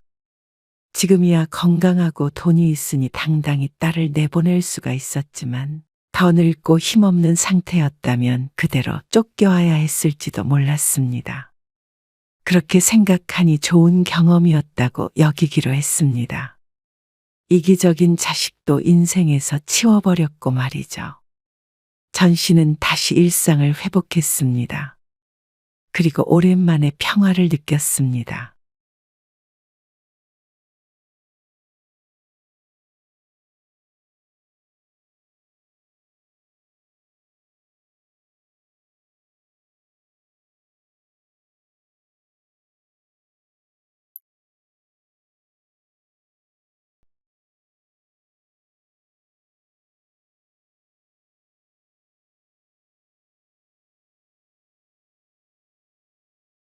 여보, 나 진통제 좀 갖다 주면 안 돼. 갔다가 뭐고? 너무 아파서. 아, 진짜 아프다는 말 좀 그만할 수 없어? 아프면 병원에 가. 진짜 그 소리 지겹지도 않아? 아픈 사람만 힘든 줄 알아? 원래 옆 사람이 더 힘든 거야. 그리고 집에 환자가 있으니 나까지 우울해지는 것 같아. 지친다, 정말. 오늘 이야기 속 주인공은 59세 강연아 씨입니다. 그리고 그녀의 남편에 관한 이야기이죠. 강 씨는 몇 년 전 무척 힘든 1년을 보냈습니다. 어쩜 이렇게 나에게만 시련이 생기나 싶을 정도로 벼랑 끝까지 몰려있던 때였습니다. 그리고 그 시기에 가족 중 누구도 강 씨의 버팀목이 되어주지 못했습니다. 그리고 그 중에서도 남편에 대한 배신감이 가장 컸습니다. 몸이 아프고 큰일을 여러 번 겪으니 강 씨도 기댈 곳이 필요했습니다. 그리고 남편이 그 역할을 해줄 것을 바랐습니다. 하지만 안 그래도 힘든 강 씨의 등에 칼까지 꽂아버리는 남편을 보니 인생에 대해서 다시 생각하게 되었습니다. 이 사람을 내 평생의 반려자라고 생각하고 살아왔던 게 후회스러웠습니다. 아내가 아프던 말던 관심도 없고 어떻게 하면 갈라설 수 있을까 궁리하는 남편을 보고 강 씨는 고민을 했습니다. 그리고 아파 보니 알 것 같았습니다. 어떻게 살아야 하는지 말이죠.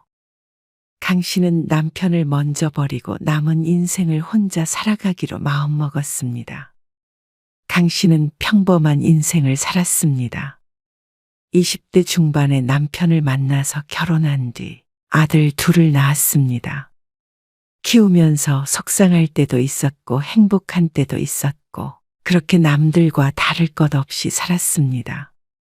평생 맞벌이를 했으니 몸은 힘들었어도 먹고 사는데 큰 지장은 없었습니다.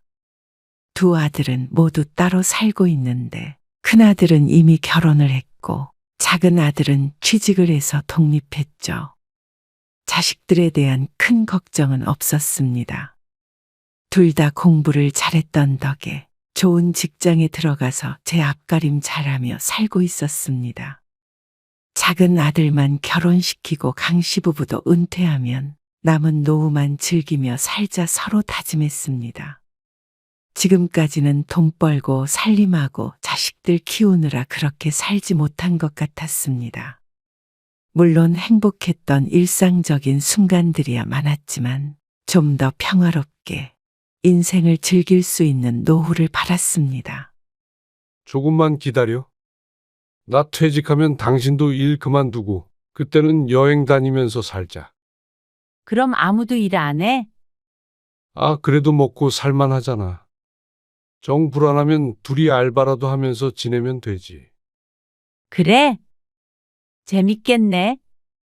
여행 다니고 운동 같은 것도 배워보고 싶어. 운동 안 좋아하면서.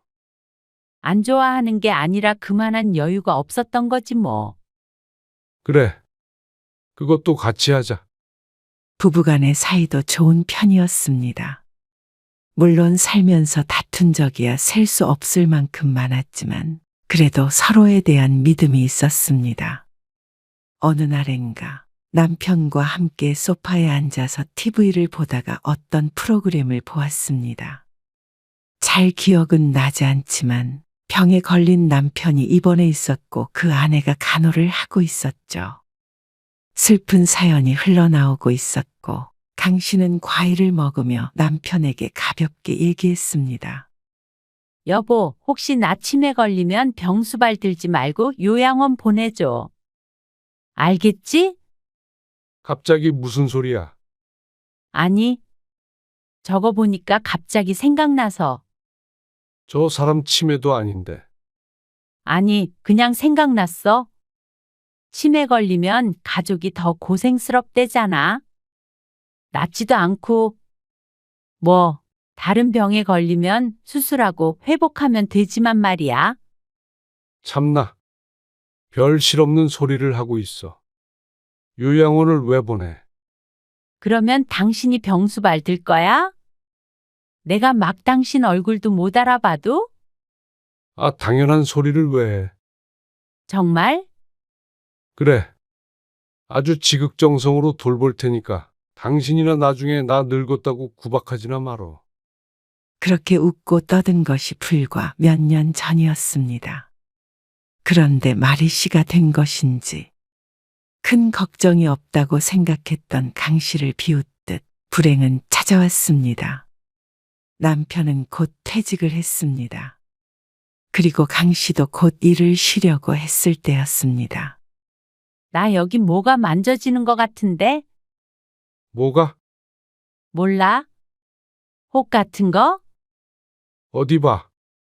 남편이 강 씨의 겨드랑이 쪽을 만져보더니 고개를 갸웃거렸습니다. 진짜 있는 것 같은데. 뭐야? 글쎄, 내일 바로 병원에 가봐. 나 내일 출근하는데 아, 출근이 중요해? 그냥 피곤해서 생긴 거 아닐까? 당신이 의사야. 그냥 가서 검사해봐. 남편의 성화에 별 생각 없이 다녀온 병원에서 처음 유방암이 의심된다는 소견을 들었고 얼마 뒤에 바로 조직 검사를 했습니다. 그리고 3주 뒤에 유방암 진단을 받았습니다.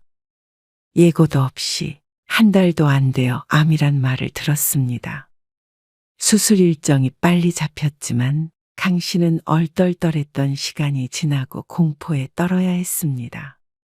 가까운 주변에 암 환자가 없었는데 강 씨에겐 암이라고 한다면 사망 선고나 마찬가지였습니다. 하지만 그런 걱정이 무색하게 수술은 잘 끝났습니다. 걱정 많이 했지? 그걸 말이라고 해. 그래도 다행이다. 병원에 얼른 갔으니 망정이지. 그러게. 말 듣길 잘했네. 어쨌거나 수술 잘 됐다니까 걱정 없네. 남편도 한시름 놓은 듯 했습니다. 암 진단을 받은 후에 강 씨만큼이나 힘든 시간을 보낸 것이 남편이었습니다. 강 씨 앞에서는 의연한 척 했어도 안 볼 때 괴로워했던 것을 강 씨도 모를 리가 없었습니다. 그런데 수술도 수술이지만 항암이 더 힘들었습니다.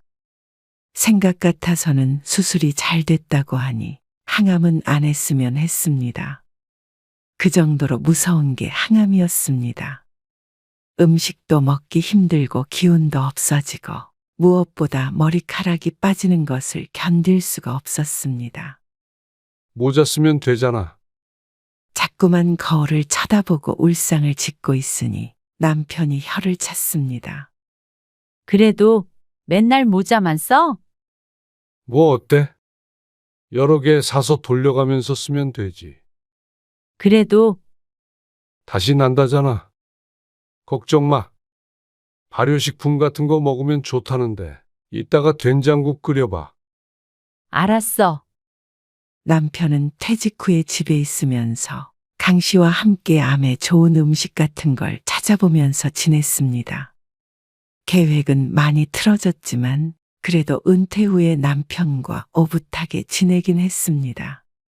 하지만 항암이 한두 번으로 끝나는 것이 아니었기 때문에 회차가 거듭될수록 강 씨도 남편도 지쳐갔습니다. 4번쯤 항암을 받자 강 씨는 각종 부작용에 시달렸습니다. 가장 먼저 식욕이 급격히 떨어졌습니다. 그리고 쉽게 피로해져서 잠자듯이 누워있는 때도 늘었습니다. 밥 안 먹어? 속이 안 좋네. 또? 당신 거울 봐. 살이 너무 빠졌잖아. 이따가 챙겨 먹을게. 미안한데 당신이 좀 챙겨 먹을 수 있어? 그러자 남편이 잠시 강 씨를 응시하다가 고개를 끄덕였습니다. 항암을 하고 와서 며칠간은 특히나 심했습니다. 밥 차리는 것은 고사하고 무언가 먹기도 힘들었습니다. 이렇게까지 심하지 않은 사람들도 있다는데 부작용인지 무엇인지 참 힘든 나날을 보냈습니다. 그러던 어느 날이었습니다. 병원에 갔다가 자궁에 웬 혹이 있다는 말을 들었습니다. 그런데 그게 암일 수도 있다는 것이었습니다. 암이라고요? 그러자 의사가 고개를 저었습니다.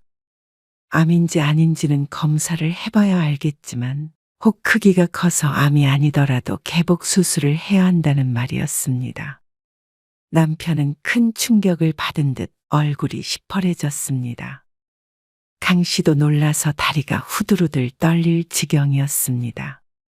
암이 아닐 가능성이 높은 것처럼 얘기했지만 강 씨의 머릿속에는 최악의 경우만 떠올랐습니다. 항암 몇 번만 더 하면 이제 끝이다 생각했지만 또 다른 시작이 될 것 같아서 무서웠습니다. 검사를 하고 집으로 돌아오는 길이 기억나지 않았습니다. 어떻게 집에 온 것인지 순간이동이라도 한 것 같았습니다. 집에 도착한 뒤에도 한참을 말이 없었습니다. 그리고 남편도 마찬가지였습니다. 1시간가량 서로 말을 하지 않고 앉아 있었습니다. 그러다가 몸이 무너질 듯 지쳐서 먼저 방으로 들어가서 누웠습니다. 너무 가혹한 현실을 마주한 탓에 강 씨는 남편을 챙길 수 없었습니다. 다음 날도 그 다음 날도 정신없이 하루하루를 보냈습니다. 검사 결과가 나오는 날까지 그렇게 될 것 같았습니다. 남편은 답답한지 자꾸만 외출을 했습니다. 강 씨도 차라리 그게 낫다고 생각했습니다. 근심 걱정이 있는 두 사람이 같은 공간에 있으면 더욱 숨이 막힐 테니 말이죠. 당신 밥 먹었어? 방에 있다가 나와보면 남편은 대부분 없었습니다. 대충 챙겨 먹고 들어가 있고 또 가끔 나와보고 그렇게 며칠을 보냈습니다. 그러다가 부엌에서 남편과 마주쳤습니다. 빵 먹었어. 왜 빵을 먹어? 그러자 남편이 한숨을 쉬며 말했습니다. 미간은 한데 모아진 채였습니다. 집에 뭐가 있어야 먹든 말든 하지. 그러면서 심란한 듯 집을 둘러보았습니다. 그제서야 집 상태가 눈에 보였습니다. 소파 위에 빨래가 널려 있었고 부엌도 어수선했습니다. 내가 대충 치우긴 했는데 사람 사는 것처럼 살아야 할 거 아니야. 아직 결과도 안 나왔는데 왜 그래? 계속 그렇게 지낼 거야? 밖에서 밥 먹고 들어올게. 그러면서 남편은 나가버렸습니다. 아마도 기운 없이 있는 강 씨가 답답한 모양이었습니다. 강 씨는 남편의 말에 조금 서운하기도 했지만 또 미안한 마음이 들었습니다. 스스로 추스르기 급급해서 너무 남편에게 신경을 못 쓴 것 같았습니다. 강 씨는 소파에 앉아서 남은 빨래들을 정리했습니다. 그리고 오랜만에 걸레질도 했습니다. 몸은 힘들었지만 몰두할 게 있으니 오히려 정신적으로는 나아졌습니다. 그리고 며칠 뒤에 결과가 나왔을 때는 가슴을 쓸어내려야 했습니다. 다행히 암이 아니라고 했습니다. 하지만 수술을 해서 떼어내긴 해야 한다고 했는데 항암이 끝난 이후에 하기로 했죠. 그래도 그게 어딘가 싶었습니다. 암이 아니라면 수술만 하면 됐습니다. 남편도 모처럼 표정이 밝아 보였습니다. 하지만 그렇다고 끝은 아니었습니다. 아직도 항암이 여러 번 남았으니 말이죠. 그리고 다행이라고 생각했던 것이 무색하게 강 씨는 항암 부작용으로 고생을 해야 했습니다. 토할 것 같아? 남편의 말이 떨어지기가 무섭게 강 씨는 화장실로 달려갔습니다. 그리고 변기를 부여잡고 헛구역질을 했습니다. 약을 먹었는데도 소용이 없었습니다. 자꾸 토를 하니 입안과 목은 항상 염증을 달고 살았습니다. 안 그래도 식욕이 없는데 입속까지 그러니 밥을 먹기가 힘들었습니다. 강 씨는 누가 보아도 병색이 완연했습니다. 오히려 암 수술 전보다도 아파 보였습니다. 그때까지만 하더라도 건강 체질이었는데 말이죠. 미안, 못 먹겠다. 남편도 입맛이 떨어진 듯 했습니다. 숟가락을 내려놓더니 천장을 잠시 쳐다보았습니다. 밥상머리에서 구역질을 해대니 당연히 먹고 싶지 않았겠죠. 여보, 이것 좀 붙여줘. 구토를 억제하는 패치를 붙이려고 남편에게 내밀었습니다. 등에 붙여야 해서 남편이 붙여주곤 했습니다. 남편은 TV를 보다가 말고 패치를 받아들었습니다. 그리고 말없이 강 씨의 등에 대고 붙이는데 그 손길에서 귀찮은 기색이 느껴졌습니다. 어쩌면 강 씨의 착각일지도 모르겠지만 요즘 들어서 자주 느끼는 기분이었습니다. 난 내일 아침 일찍 나가. 어디가? 그냥 친구들 좀 만나러? 늦게 와? 그렇겠지. 한잔하고 들어올 거야. 그래. 그렇게 해. 올 때 수박 좀 사와줘. 수박 먹으면 좀 나은 것 같아. 술 먹고 수박을 어디서 사와? 그런가? 당신이 마트 가서 사와. 그 정도는 괜찮잖아. 항암하는 사람들 다 똑같이 잘 살더라. 당신이 좀 유별난 것 같아. 남편은 보던 TV를 끄더니 먼저 안방으로 들어갔습니다. 그런 사람도 있을 것이었습니다. 강 씨도 항암하기 앞뒤로가 가장 심했고 그게 아니라면 그래도 이 정도로 힘들어하지 않았습니다. 그런데 남편은 그런 생활에 지친 듯 보였습니다. 그래서 강 씨를 타박했습니다. 귀찮아한다는 건 어렴풋이 알았지만 이렇게 직접적으로 말한 것은 처음이었습니다. 그리고 그때부터 남편은 속마음을 숨기지 않았습니다. 어느 날 강 씨가 소파에 누워서 TV를 보고 있는 남편에게 말했습니다. 가까운 데로 산책이라도 다녀올까? 모처럼 컨디션이 좋았습니다. 하지만 남편은 발을 까딱거리며 대답했습니다. 피곤한데 어딜 가? 집에서 TV 봐. 그래도 바람 좀 쐬고 싶어. 더워서 나가봤자 땀만 나. 그냥 있어. 또 힘들다고 골골대지 말고. 골골 안 될게. 아, 됐어. 그러면 옆 사람만 힘들어. 평소처럼 방에 누워서 쉬어. 그 말에 얼마나 섭섭하던지 눈물이 찔끔 날 것 같았습니다. 강 씨가 노력하는 것은 남편 눈에는 보이지 않는 것 같았습니다. 나 사과 하나만 깎아주고 들어가. 그러면서 시선은 여전히 TV를 향해 있었습니다. 강 씨는 그런 남편을 물끄러미 쳐다보았습니다. 같이 일을 할 때도 집안일은 대부분 강 씨가 했습니다. 퇴근 시간이 남편보다 빠르기도 했고 그게 마음이 편하고 빨랐습니다.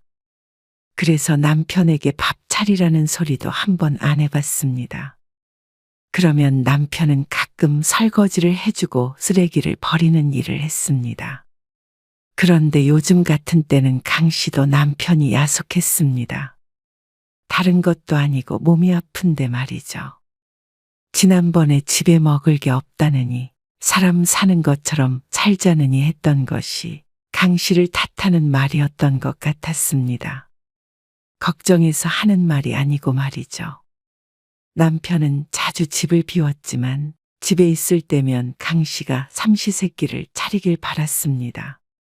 항암을 할 때는 그마저도 힘들어 남편 혼자 나가서 사 먹고 올 때도 있었지만 다른 때는 늘 이렇게 강 씨에게 이거 해라 저거 해라 했습니다. 처음엔 이것저것 적극적으로 도와주려 하더니 이제는 강 씨가 아무리 힘들어해도 집안일은 손 하나 까딱 안 하려고 했습니다. 하지만 암 진단을 받은 지 1년도 안 지난 상태였습니다. 몇 년 투병 생활을 하기라도 했으면 억울하진 않았습니다. 몇 달이었습니다.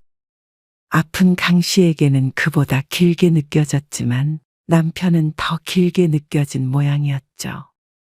강 씨도 화가 나서 아무것도 하지 않았던 적이 있었습니다. 하지만 남편도 불만이 많았던 모양이었습니다. 그래. 집을 그냥 돼지 우리로 해놓고 살자. 맨날 아프다는 핑계로 아무것도 안 하면 나 혼자 어떻게 하라는 거야. 그동안 강 씨가 차려준 밥은 잊은 모양이었습니다. 입고 있는 옷을 누가 빨았는지도 잊은 모양이었죠. 기가 막혀서 아무 말 않고 있자 남편은 다 지겹다는 듯 머리를 벅벅 긁더니 집을 나갔습니다. 물론 밤늦게 돌아오긴 했지만 강 씨는 충분히 속상했습니다. 안 그래도 우울함에 허덕이고 있는데 남편 때문에 더욱 괴로웠습니다. 그러다가 주말에 작은 아들이 집에 왔습니다. 근처에서 친구를 만나기로 했다고 술을 마시고 하루 자고 가겠다고 했습니다. 항암이 뭐가 잘못되고 있는 거 아니에요? 오랜만에 강 씨의 얼굴을 보더니 작은 아들이 놀라서 물었습니다. 아니야, 이럴 수 있대. 근데 몇 번 안 남았으니까. 강 씨만 이런 줄 알고 병원에도 몇 번 물어봤지만 처방받는 약만 늘었습니다. 그리고 드문 경우도 아니라고 했습니다. 그러니 견딜 수밖에 없었죠. 그리고 그날 새벽 강 씨는 한참을 뒤척였습니다. 면역이 약해져서 그런지 자꾸만 위염이나 방광염 같은 것에 걸리곤 했는데 아랫배가 쥐어짠 듯 아파서 견딜 수가 없었습니다. 어쩌면 스트레스 때문일 수도 있었죠. 여보, 진통제라도 먹어야겠다 싶어서 강 씨가 남편을 흔들었습니다. 자고 있는데 미안하지만 식은 땀이 나서 도저히 일어나기가 힘들었습니다. 여보, 나 진통제 좀 갖다 주면 안 돼. 아, 갔다가 뭐고? 너무 아파서. 아, 진짜 아프다는 말 좀 그만할 수 없어? 남편은 자다 말고 갑자기 강 씨에게 버럭 언성을 높였습니다. 순간 강 씨는 고통까지 잊혀지는 듯 했습니다. 아프면 병원에 가. 진짜 그 소리 지겹지도 않아? 아픈 사람만 힘든 줄 알아? 원래 옆 사람이 더 힘든 거야. 지난번에는 집에 환자가 있으니 자신까지 우울해지는 것 같다고 지나가며 뱉은 남편의 말에 상처를 받은 적이 있었습니다. 그때는 그럴 수도 있겠다 싶어서 아무 말 안 했지만 너무한 게 아닌가 싶었습니다. 강 씨도 아픈 것으로 남편을 귀찮게 하고 싶은 마음은 추호도 없었습니다. 아프다는 핑계로 뭘 해달라고 한 적도 손에 꼽았습니다. 등에 뭘 붙여달라거나 하는 그런 사소한 것뿐이었죠. 그런데 아파서 끙끙대고 있는 아내를 보고 남편이라는 사람이 어떻게 이렇게 짜증을 낼 수 있는지 몰랐습니다. 강 씨는 뜨거운 눈물이 뚝 떨어지는 걸 느꼈습니다. 어둠 속에서 남편은 보지 못했지만 말이죠. 그날 새벽 강 씨는 한숨도 못 자고 약을 먹었다가 거실에 누웠다가 밤새 뒤척이며 앓았습니다. 그리고 그런 그녀를 신경 쓰는 사람은 없었습니다. 다음 날 아침 아들은 병원에 가보라며 집으로 돌아갔고 남편은 골프 약속이 있다며 집을 나섰습니다. 그러니 강 씨는 세상에 혼자 남겨진 기분이 들었습니다. 환자가 된 지 몇 달 만에 어쩜 이렇게 사람이 손바닥 뒤집듯 바뀔 수가 있나 싶었습니다. 그것도 수술 잘 받고 항암 치료를 하고 있는데 말이죠. 몰골을 보면 건강 상태가 좋지 않아 보였지만 항암을 하려면 어쩔 수가 없었습니다. 항암만 끝나면 모든 게 제자리로 되돌아올 것이라고 믿었습니다. 하지만 남편은 그렇게 생각하지 않는 것인지 뭔지 그 속을 알 수가 없었습니다. 그런데 항암을 마쳤다고 끝이 아니었습니다. 이미 약해진 몸은 쉽게 아팠습니다. 항암이 끝나고 강 씨는 무척 기뻐했습니다. 이제 다 나았다고 생각했습니다. 그리고 암 진단을 받은 지 1년이 조금 넘었을 때 강 씨는 독감으로 입원을 했습니다. 남들이라면 금방 이겨냈겠지만 면역이 떨어지니 입원이 불가피했습니다. 그리고 며칠 뒤 퇴원했을 때는 강 씨의 마음속에 무언가 변화가 시작된 듯 했습니다. 입원할 때는 큰아들이 왔고 퇴원할 때는 작은 아들이 왔습니다. 그리고 남편은 한 번 와서 거의 인사만 하고 돌아갔다고 해도 과언이 아니었습니다. 그냥 친척이 왔어도 그보다 오래 머물다 갔을 것이었습니다. 하지만 남편은 또 이러네 하는 표정으로 잠시 앉아있다가 가버렸습니다. 퇴원한 뒤에는 강 씨와 남편은 거의 대화를 나누지 않았습니다. 서로 말은 안 해도 서로에 대한 불만이 많은 것 같았습니다. 아슬아슬한 생활이 지속되고 있던 어느 날 남편이 말했습니다. 핸드폰 좀 빌려줘봐. 왜? 내 핸드폰 어디다 뒀는지 몰라서. 뭐 좀 찾아봐야 돼. 잠깐 줘봐. 그 말에 강 씨는 머뭇거리며 휴대폰을 내밀었습니다. 좀 전에도 휴대폰을 가지고 뭘 하고 있는 것 같았는데 갑자기 잃어버렸다는 말이 이상했죠. 강 씨는 남편에게 휴대폰을 넘겨주고 안방으로 들어갔습니다.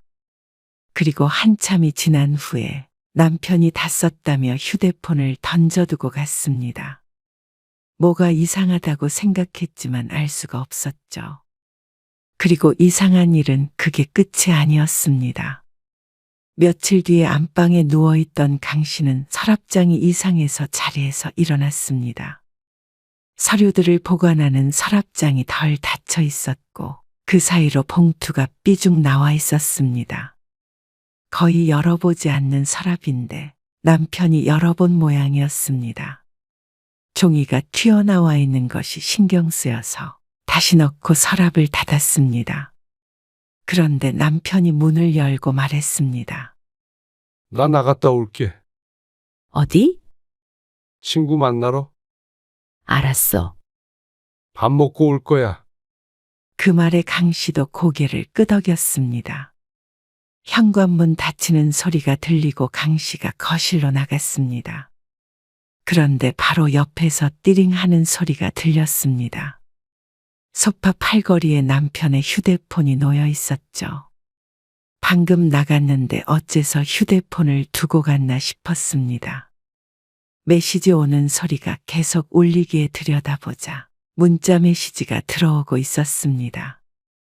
휴대폰 화면에 메시지 내용이 연이어 뜨는데 자꾸 넘어가서 다 읽지는 못했지만 어떤 단어들이 눈에 띄었습니다.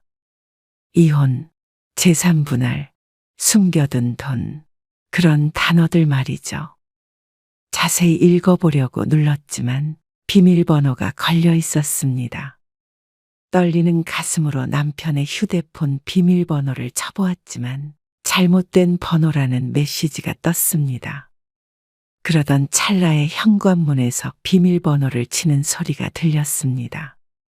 강 씨는 왠지 죄라도 지은 것처럼 화들짝 놀랐습니다. 뭐해? 여기 휴대폰 두고 갔네. 강 씨는 애써 태연하게 대꾸했습니다. 그러자 남편이 눈을 가늘게 뜨더니 강 씨 손에 들려있던 휴대폰을 낚아채 갔습니다. 갔다 올게. 의심스럽다는 듯이 한번 쳐다보더니 빠르게 밖으로 사라졌습니다. 비밀번호가 있으니 휴대폰 안은 못 들여다봤을 거라고 생각하는 듯 했습니다. 남편이 간 뒤에 강 씨는 찬물을 벌컥벌컥 마셨습니다. 모든 메시지를 읽지는 못했지만 남편의 의중을 알 것 같았습니다. 강 씨도 모르게 이혼을 생각하고 있을 줄은 몰랐습니다. 강 씨는 식탁 앞에 주저앉았습니다. 그리고는 몇 년 전에 남편과 나눴던 대화를 떠올렸습니다. 치매에 걸려도 요양원에 보내지 않고 끝까지 돌보겠다던 남편. 그런 남편이 어떻게 몸도 좋지 않은 아내를 2년도 기다려주지 않는지 몰랐습니다. 배신감에 치가 떨리기도 했고 슬픔에 눈물이 흐르기도 했습니다. 자꾸만 아프다고 하는 게 지겨웠는지 아니면 허약한 배우자가 부담스러웠는지 행복한 노후를 약속했지만 이렇게 의미 없이 흘러가는 시간이 아까웠는지 이유가 어떤 것인지는 짐작할 수 없었지만 남편은 더 이상 강 씨와의 미래를 생각하고 있지 않은 듯했습니다. 강 씨라고 남편과의 관계에서 힘든 게 없었던 건 아니었습니다. 입원했을 때 남편의 행동에도 실망감이 컸습니다. 그래서 잠시나마 그런 생각을 한 적도 있었습니다. 하지만 그걸 행동으로 옮기지 않았습니다.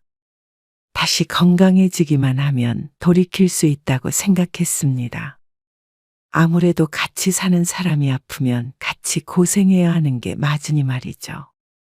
그래서 좀 더 노력해보고 싶었습니다. 하지만 남편은 그럴 생각이 전혀 없었던 것이었습니다. 언제부터 그런 생각을 했는지, 언제부터 준비를 했을지는 몰랐습니다. 그런데 생각해보니 휴대폰을 빌려갔다고 했던 것도 무언가 확인하려는 행동 같기도 했습니다. 그리고 서랍장에는 통장이나 보험약관 같은 것들이 들어 있었습니다. 어쨌거나 남편이 무엇을 하려는지는 분명해 보였습니다. 오늘 휴대폰을 보지 못했다면 예상도 못한 채로 이혼을 당했을지도 몰랐습니다. 그렇게 생각하니 눈앞이 깜깜해지는 듯했습니다. 강 씨는 순간 절대로 이혼해 줄 수 없다는 생각을 했습니다. 누구 좋으라고 이혼을 하나 싶기도 했습니다. 평생 곁에 붙어서 병수발 들게 하거나 회복되더라도 이렇게 대했던 걸 내내 후회하도록 원망하며 살아야지 생각했습니다. 강 씨의 눈은 도끼로 번들거렸습니다. 남편은 밤늦게 집에 들어왔습니다. 11시가 넘어가는 시간이었습니다. 뭐야, 안 잤어? 맨날 졸리다고 그러더니. 잠이 안 오네. 난 잘게. 피곤하다. 그런데 강 씨는 남편의 얼굴을 보자마자 숨이 턱 막히는 듯 했습니다. 가슴이 답답했습니다. 남편에게 복수한답시고 계속 얼굴을 맞대고 앞으로 10년, 20년 살아야 된다는 생각에 강 씨 또한 괴로웠습니다. 분명히 함께 여행도 다니며 행복하게 살자 약속했었지만 이미 너무 늦은 듯 했습니다. 여보, 우리 여행 갈까? 무슨 여행? 우리 여행 다니면서 살기로. 운동도 같이 하고 그러기로 했잖아. 갑자기 무슨 소리야? 잠이나 자. 남편은 외투를 벗어 던지며 화장실로 들어가 버렸습니다. 그래서 강 씨는 다음날 늦게까지 자는 남편을 두고 혼자 외출했습니다. 그리고 부동산으로 가서 혼자 살 집을 알아봤습니다. 남편이 원해서가 아니라 강 씨 스스로가 원했습니다. 이혼 말이죠. 그리고 집으로 돌아가니 남편이 부스스한 머리를 하고 소파에 앉아 있었습니다. 어디 갔다 와? 우리 이혼하자. 대뜸 이혼 얘기를 꺼내니 남편이 눈을 크게 떴습니다. 이혼하고 싶어. 혼자서 좀 자유롭게 살고 싶어. 갑자기 왜 그래? 아파 보니까 그런 생각이 들었어. 당신도 당신 삶 살고 싶잖아. 아픈 마누라 뒤치다꺼리 하기 싫잖아. 그러자 남편이 입을 다물었습니다. 이혼하자. 강 씨의 말에 남편은 고개를 끄덕였습니다. 역시나 강 씨가 잘못 알고 있던 것이 아니었습니다. 이미 충분히 괴로워했고 울 것도 다 울었으니 미련은 없었습니다. 재산분할도 의견이 맞지 않는다면 변호사가 알아서 해줄 일이었습니다. 강 씨도 평생 일했기에 손해볼 것도 없었습니다. 강 씨는 밤새 생각했습니다. 남편의 행동 하나하나에 의미 두고 괴로워하기보다는 스스로의 건강부터 챙겨야겠다고 생각했습니다. 아픈 와중에 남편 눈치 보고 살아야 하고 뒷바라지까지 하고 있다고 생각하니 더 우울한 것 같기도 했습니다.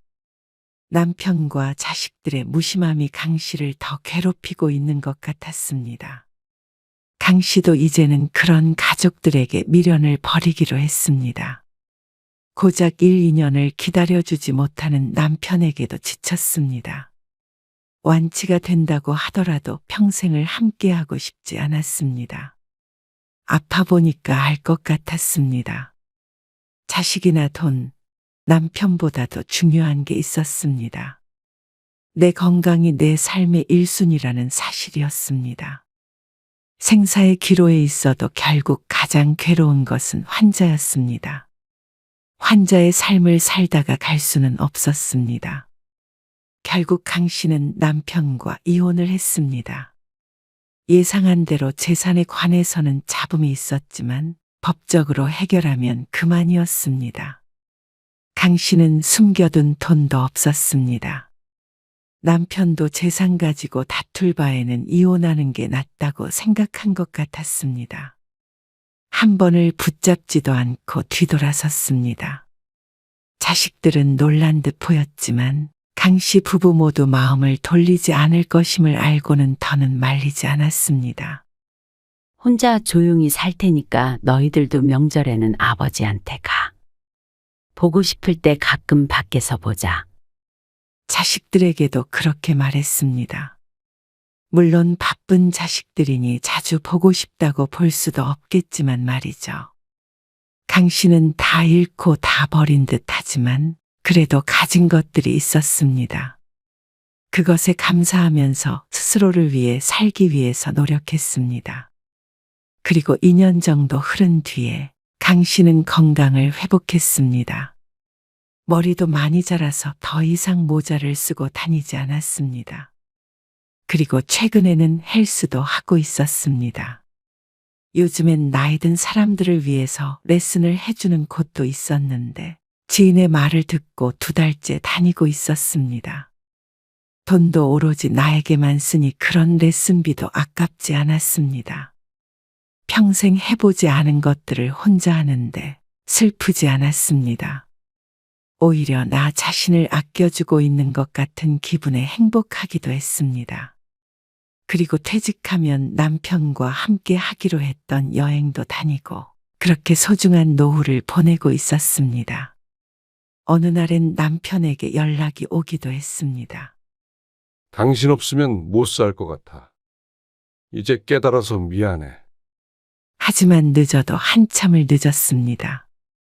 건강한 아내를 되찾고 싶은 모양이었지만 강 씨는 또 다른 삶을 선물 받은 듯 한 기분이었습니다. 새로운 삶을 헌 사람과 함께 하고 싶지 않았습니다. 남편은 뒤늦게 후회에 눈물을 흘렸습니다. 하지만 강 씨는 냉정히 뒤돌아섰습니다. 지금의 삶에 충분히 만족했습니다.